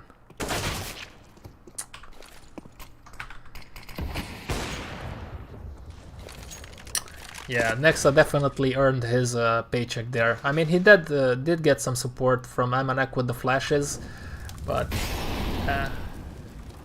Counter-terrorists win. very good round from him. Very good round from him. And the first guy, I can't remember who was it. The first guy that walked in there from FaZe Clan didn't even check. Left or right, he just looked straight ahead. Which is a bummer a little bit. But ChilledCow was sitting there for a while, so maybe he trusted that there was nobody left or right. And it's gonna be Rush B. Rush B. Or as I like to say, Ruski B. It's very tough. Sometimes it's such a it's so hard to hold off the B rushes. It depends on what setup you play, if you have a teammate with you or not, stuff like that. Now the bomb is dropped, it's a 3v3. Hunter is doing a very nice job here. He was from apps. The other two players are in kitchen. Cooking some food for me because I'm hungry. And Darche here doesn't want to send me a Polish cookie, so... yeah, I don't know what's up here. I'm confused, but let's move on. Let's move on and pretend nothing happened right now.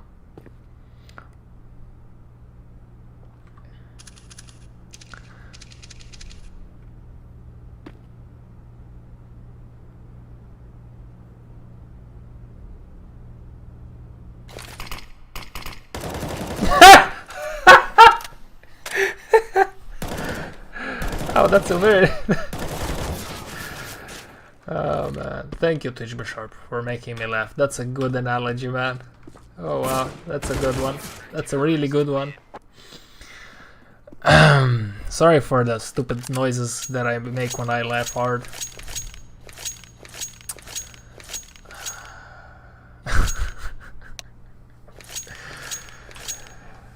I mean, they were criticized for their mid-round calls. I don't ask me who did it, but I do remember recalling somebody saying that their mid-round calls are poorly executed, which is where a good in-game leader would come in. But you know, who needs in-game leaders when you can have sick aim and shoot everybody in the head, right, boys? Eco round for FaZe. Olaf is holding any possible pushes. Not anymore. They're gathering in middle. Blasphemy. That sticker, that Nexa sticker there on this weapon is blasphemy.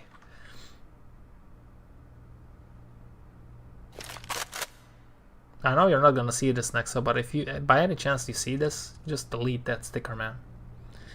Maybe delete the G2 sticker and then put your name on there, but come on. That's a good question, comrade. I mean, I think Nico, right? Nico is has the most say, and then ChilledCow also. So it's split between Nico and ChilledCow. Most of the time, Nico, if whatever information is out there is correct and precise. That's a nice shot in a connector. Okay, let's watch Nico. Maybe. Oh, okay, maybe not. I wanted to watch Nico. Maybe I would get my Polish cookie, but he died, so sorry. They battle it out in middle. Now this is, you know, this is the advantage and disadvantage of fighting in middle. There are so many angles here, but they are in an eco round, so yeah, it doesn't matter that much.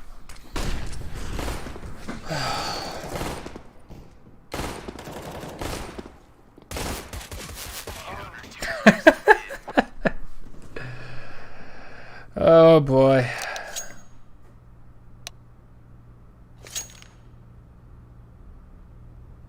Yeah, well, comrade, Nico is one of a kind. Yeah, usually aimers and highly skilled players are just that, highly skilled players. Because, believe me, I know, the moment you start thinking about strategy and tactics and what to do mid-round, your attention and focus on your crosshair is gonna decrease. So that's why you don't see Kerrigan or MSL going nuts on every map, you know. But yeah, I don't know. Nico is very stubborn, and I think it's costing him and his team, but that's just me. Who am I to know things like this? I'm just a YouTuber that nobody watches except a few special people.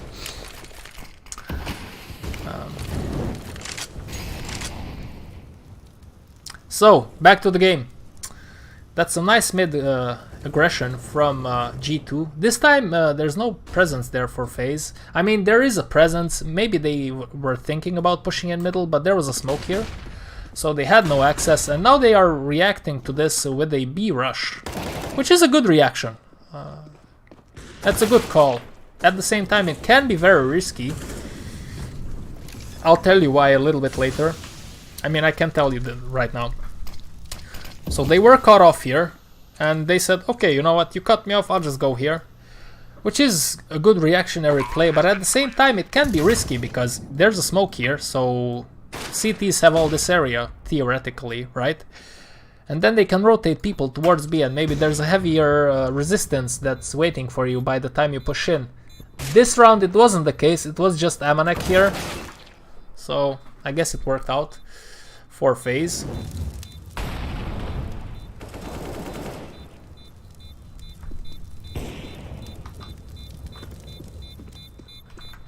Yep, that's gonna be it. 6-5.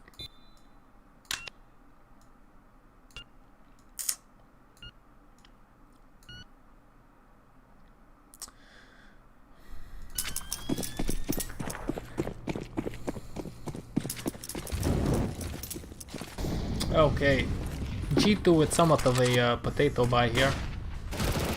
Oh wow, okay, they're gonna play very aggressively in Palace.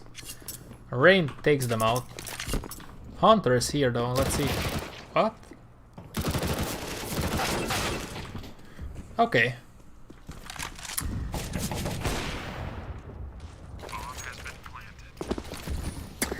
I don't know why Brooke didn't check that though. I think that's a bad mistake, and I'll tell you why. Yeah, I'll tell you why that is a bad mistake. Okay, you know what? They did push in Palace. With 2 people. How many people are usually on A? Well, 2 and 1 around jungle, right? So maybe if they pushed here, maybe the other one is close or something. I don't know. I just, you know what? When you come out, you check this angle. Even if it's Christmas and you have Christmas presents here and you can't take your eyes off of them, you check this angle, you check your angles. You don't just run around like that, because that's a mistake. And they lost the round actually, so there you go.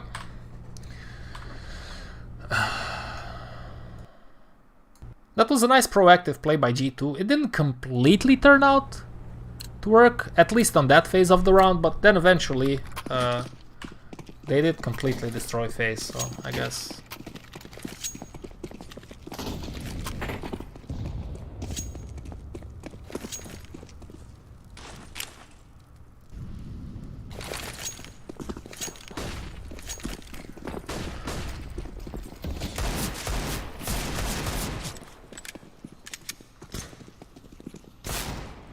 Yeah, that also fast playing into apps or short or something like that, but so it's gonna be a fast A push here. This should be an easy retake for G2. But you got Rain with the Deagle, Nico with the Deagle and Cold Zero and Rain, so might still be challenging. All 3 players are very, very, very good with the Deagle.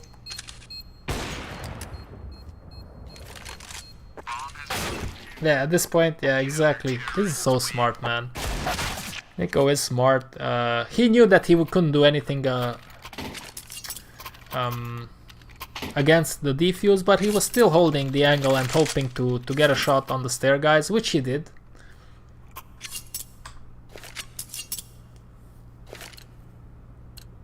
He is a smart player, you know. When you watch him play, the decisions that he takes, there are good decisions, you know, but as an in-game leader, you need different things, different qualities.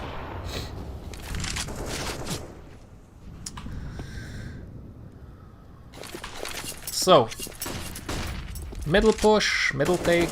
Rookie is in ramp, Cold Zero is in apps, and Olaf is holding off any possible aggression. Usually Olaf is a little bit more upfront towards the lower in these setups. This time he's just holding any possible aggression. Rain is lurking in connector. He really likes this. He just can't help himself, like a fat candy. Fat candy. Fat kid with the candies. Okay, there you go. And there's gonna be an A wrap.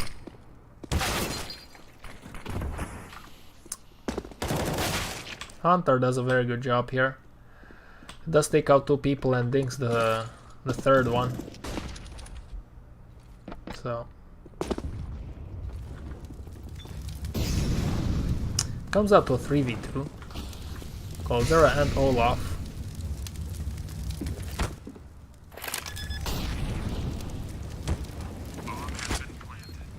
Oof. Makes it out just barely. This smoke will offer him some cover, but it's up.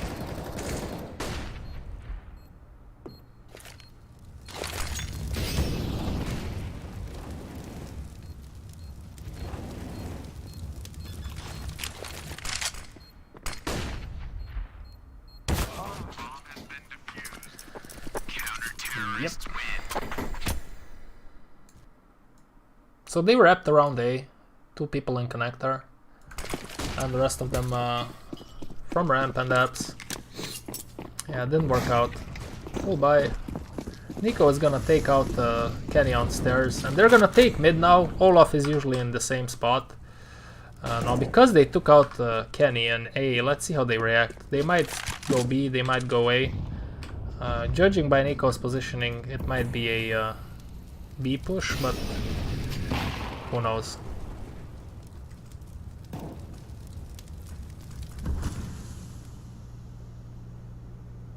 Yes.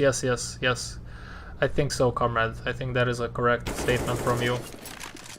He was just holding off any possible angles. He didn't want to risk any unnecessary conflict, you know, with other players. So they do end up pushing in B.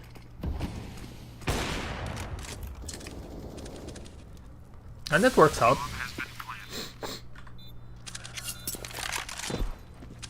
Losing Kenny so early in the round was costly for G2. Terrorists win. And as soon as they took out Kenny, they just took control of middle. So they had a lot of real estate, which was a good call.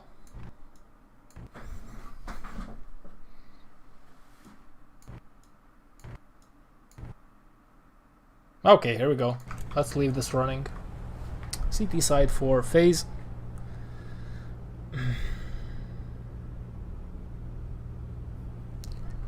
Two people underpass. Hunter is holding top mid. Amanek is gonna smoke, what's that? Jungle. Yeah, jungle.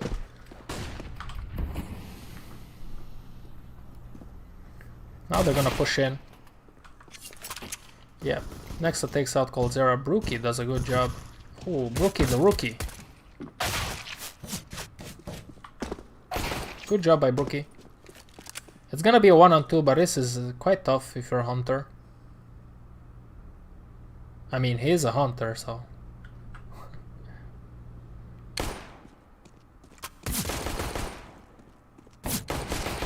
Okay. Hurry! Oi! Whoa! Oh, man. That must hurt.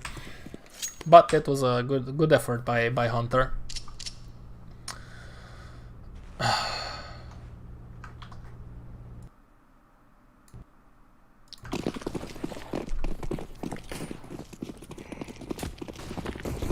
They're gonna rush B this round.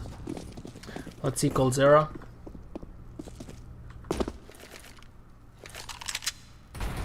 Or not, maybe not. Okay, my bad. They slowed down.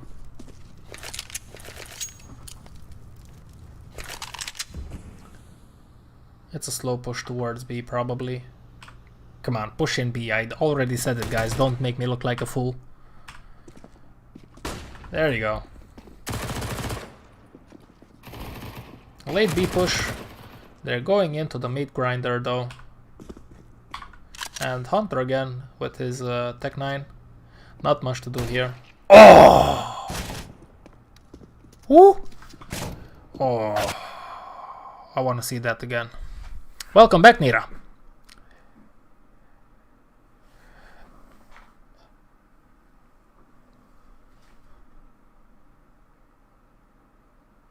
Hog or Scout? Oof. I think AUG. AUG. But it depends also against what you're fighting. But I think AUG, obviously. I think so. Let's see this one more time from Hunter.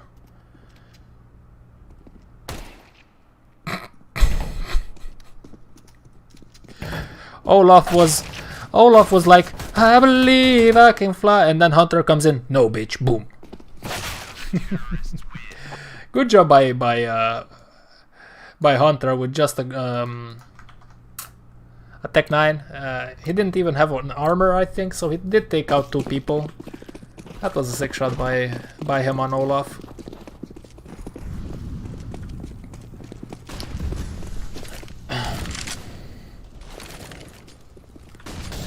Okay, so 2 top mid, 2 underpass, Emanek holding ramp.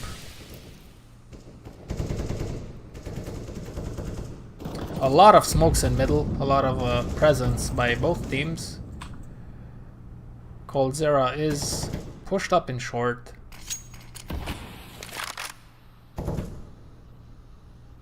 Nico is rotating, or he's just holding window, I think, for possible boosts. Which is also an option to have one guy short, Nico holding the mid player holding the window, and then one more person watching connector. Most of the time that's gonna be the setup because you get smoked in window and there's nothing to do, just to stare at the smoke. It looks like a B split. Yeah, that was a very important duel. Kenny S saves Jax there. Brookie does do a good job in taking out one guy, but unfortunately he gets traded. So it was a B split. I like B splits a lot on Mirage, man. I think they can be really effective, and it's easy to execute, easy and effective, you know. And I think it's a good job. You go with 3 guys usually. I like to go with 3 guys on short, 2 guys in apps with the bomb. The guys in the middle will, one guy will smoke short, then they go out here on behind the box, you smoke window, then you throw a molly inside the connector, you come here, you smoke connector, everything is smoked, you flash in short, and then you just push in with the apps and easy peasy, that's it guys. There you go. I like that split a lot.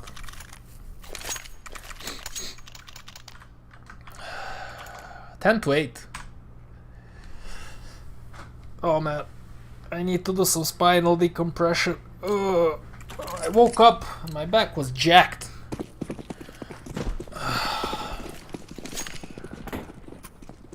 Eco round for FaZe. Actually not so eco, much more like a force buy. Solid nade by Hunter here. Next level HE grenade. You might say it's a NA nade.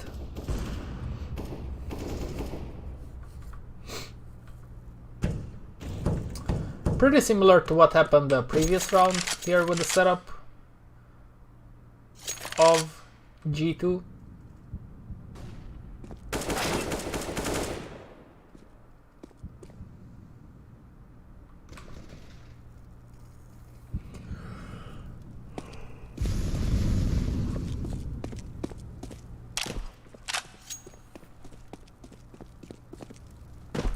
Where are you from, Nira?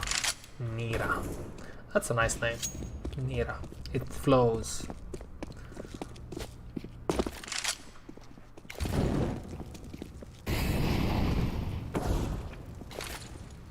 That's a nice one dig on short guy. It's gonna be a B push, but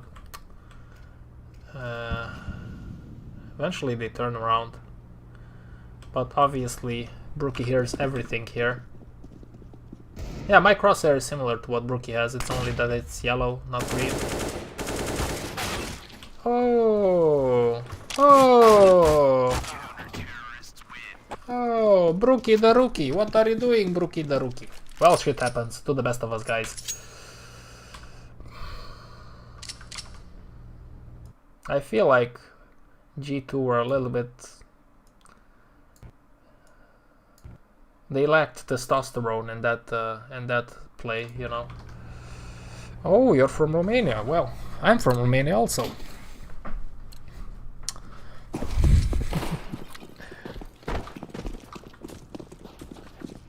So, full buy on both sides. Let's see. Yeah, default setup here, the same setup. 2 guys top mid, 2 guys underpass probably. Amanek is on A, whether it's Palace or Ramp, it's the same shit, different day. This is their default. And if I remember correctly, I watched the G2 match like in the first live streams, watching demos, and they were doing something similar. They had different defaults. I think I identified 2 or 3 different defaults, but they were similar. Bună ce mai zici? Scapă-mă de limbrici. Salut.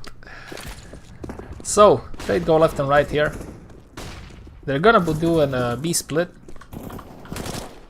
Olaf. Meister. Ooh, okay. Olaf did a good job here. He did his part. Now it's up for the rest of the team to earn the paycheck, baby. Earn that paycheck. Come on.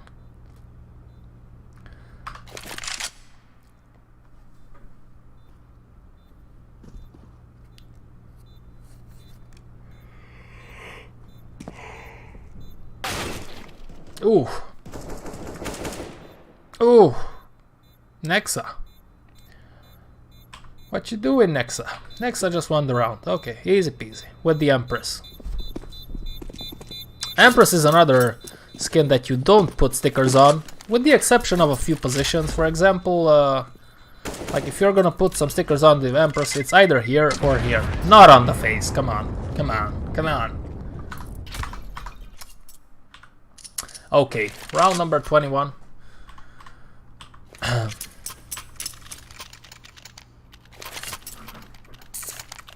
It was B split.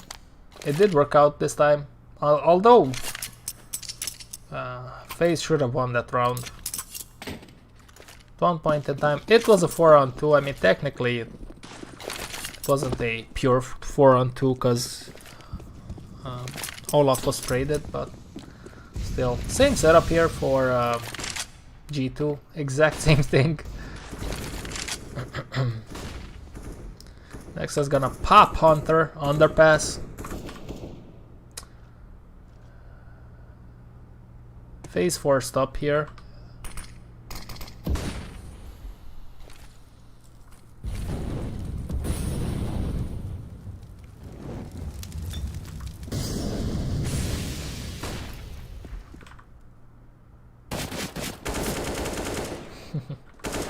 Amanek takes care of Rain, and they're gonna push through connector.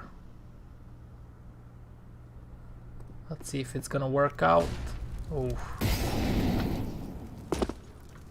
coldzera is gonna hear this. I wonder if he's gonna go up. Yeah, exactly. Yeah, very good by him. But I think at this point in time they're gonna save. Rookie has an op. The rest of the team have armor, body armor. There's no reason to go for this. Yep.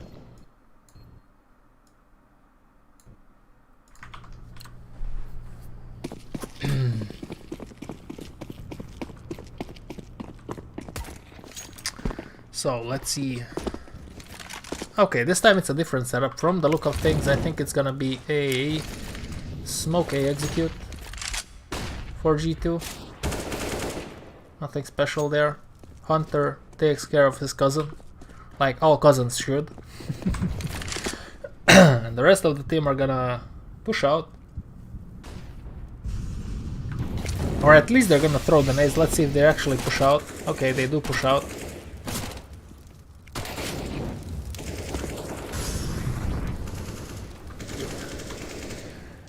Yeah, that's gonna be a hard round to do anything if you are FaZe. They were on a full eco. Brookie had the AWP saved up from previous rounds. That's gonna be at 13-9.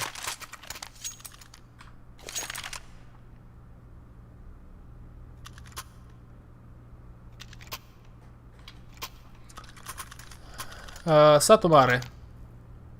Tu? Satomare. 13-9. Round number 23, sorry. Oof.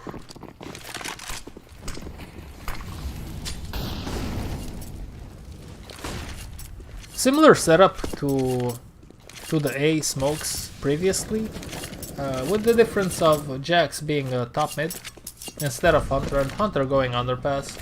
Now they do push out on A. Full force here. Yeah, it's, I don't know, pushing out with no smokes. They did smoke jungle though.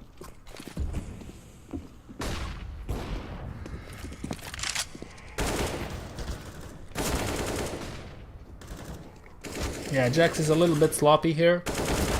I mean, sorry, not Jax. I think G2's push, this whole setup was a little bit sloppy. I don't know. Yeah, I don't know. I don't know, man. I feel like they didn't use enough utility.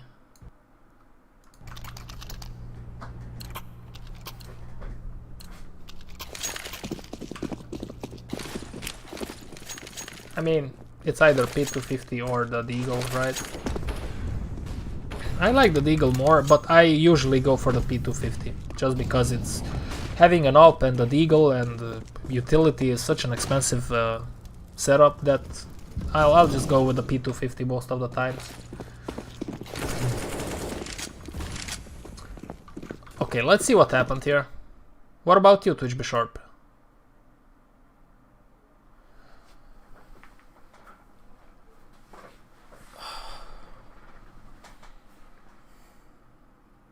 When I would play CS 1.5 against bots on my own single player offline, I always thought that it's cool to have, besides the AVP, it's cool to have a USP, right? Because it's a silenced weapon, and when you are an AWP player, you are an assassin, so you have to be silent, but shit like that, you know?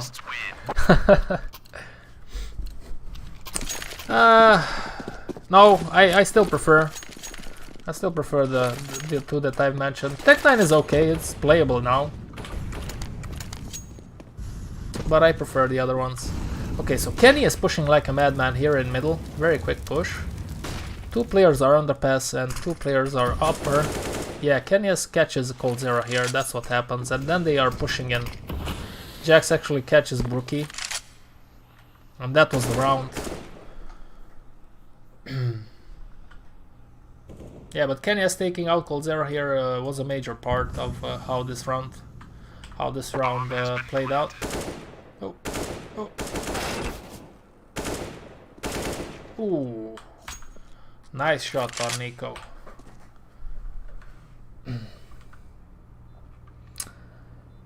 Well, the world says that Nico and the coldzera is a very good duo, but Kenya disagrees. Oh! Nice play, nice play. That was a quick round.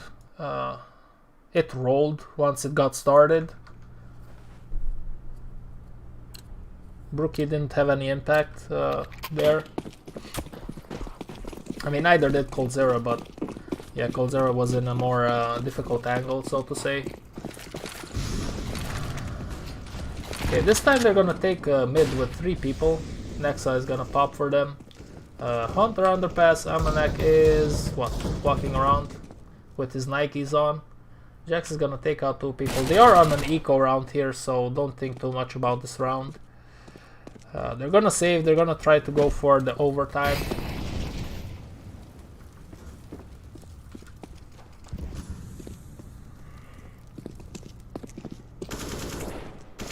Oh, it's been almost 4 hours of streaming. Oh, not bad, guys, not bad. It's nice, we had some new people around here. We had some good interactions. Bomb has been planted. Ay. Okay, let's go forward, because we're just wasting time watching this round unfold.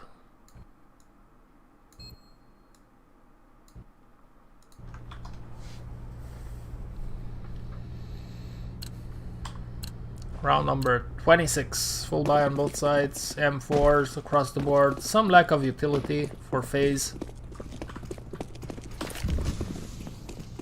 They're gonna do an aggressive play here. Jax is gonna get caught, for sure. Yeah. Nice aggressive play here for FaZe. I wonder how much of it had to do with the fact that they had limited utility. Oh, hello Valve. Hello Valve. MNX saw... Oh man, what was that? That's bullshit from this game. Millions of dollars, and look at that. MNX spotted ChilledCow's head through the roof while he was jumping. That was...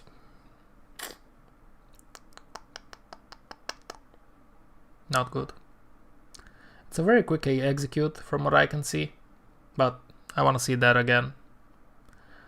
ChilledCow has a big head and strong head. He just pushes through the roofs of establishments. Counter-terrorists win.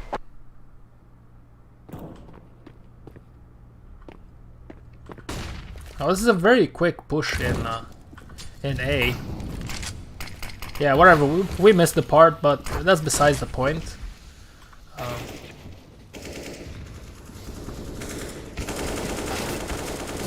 I know, it was a chaotic push.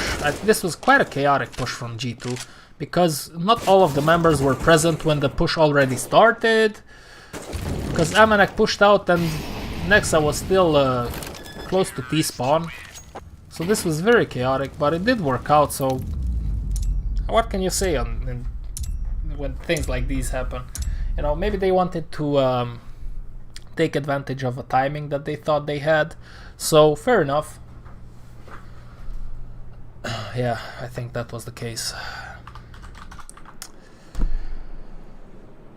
Phew. Okay guys, I think that's gonna be it for today. It's been 4 hours, we watched 4 matches today. Tomorrow I'll be back. Maybe I'll watch Astralis against G2, I don't know, we're gonna see. That was kind of a wash. Either way, we're gonna watch some matches, that's for sure. Or maybe I will play some, we'll see how it goes. Last time I played some FaZe, there was a lot of people watching. The views, most views on, or second most views on any of my streams. That was a little bit surprising, maybe I'll do that more. How to be a better entry fragger. Watch a lot of demos. And practice your pre-fire. Practice your pre-fire a lot. I think that's the most important thing, to have a good pre-fire angling and good aim. So practice your aim, practice your pre-fire, and your map awareness has to be spot on.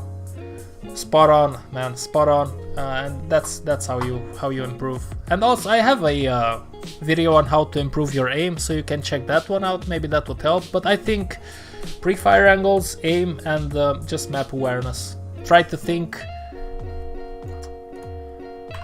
Try to put yourself in the opposition's mind, you know? Where would I sit? Where would I...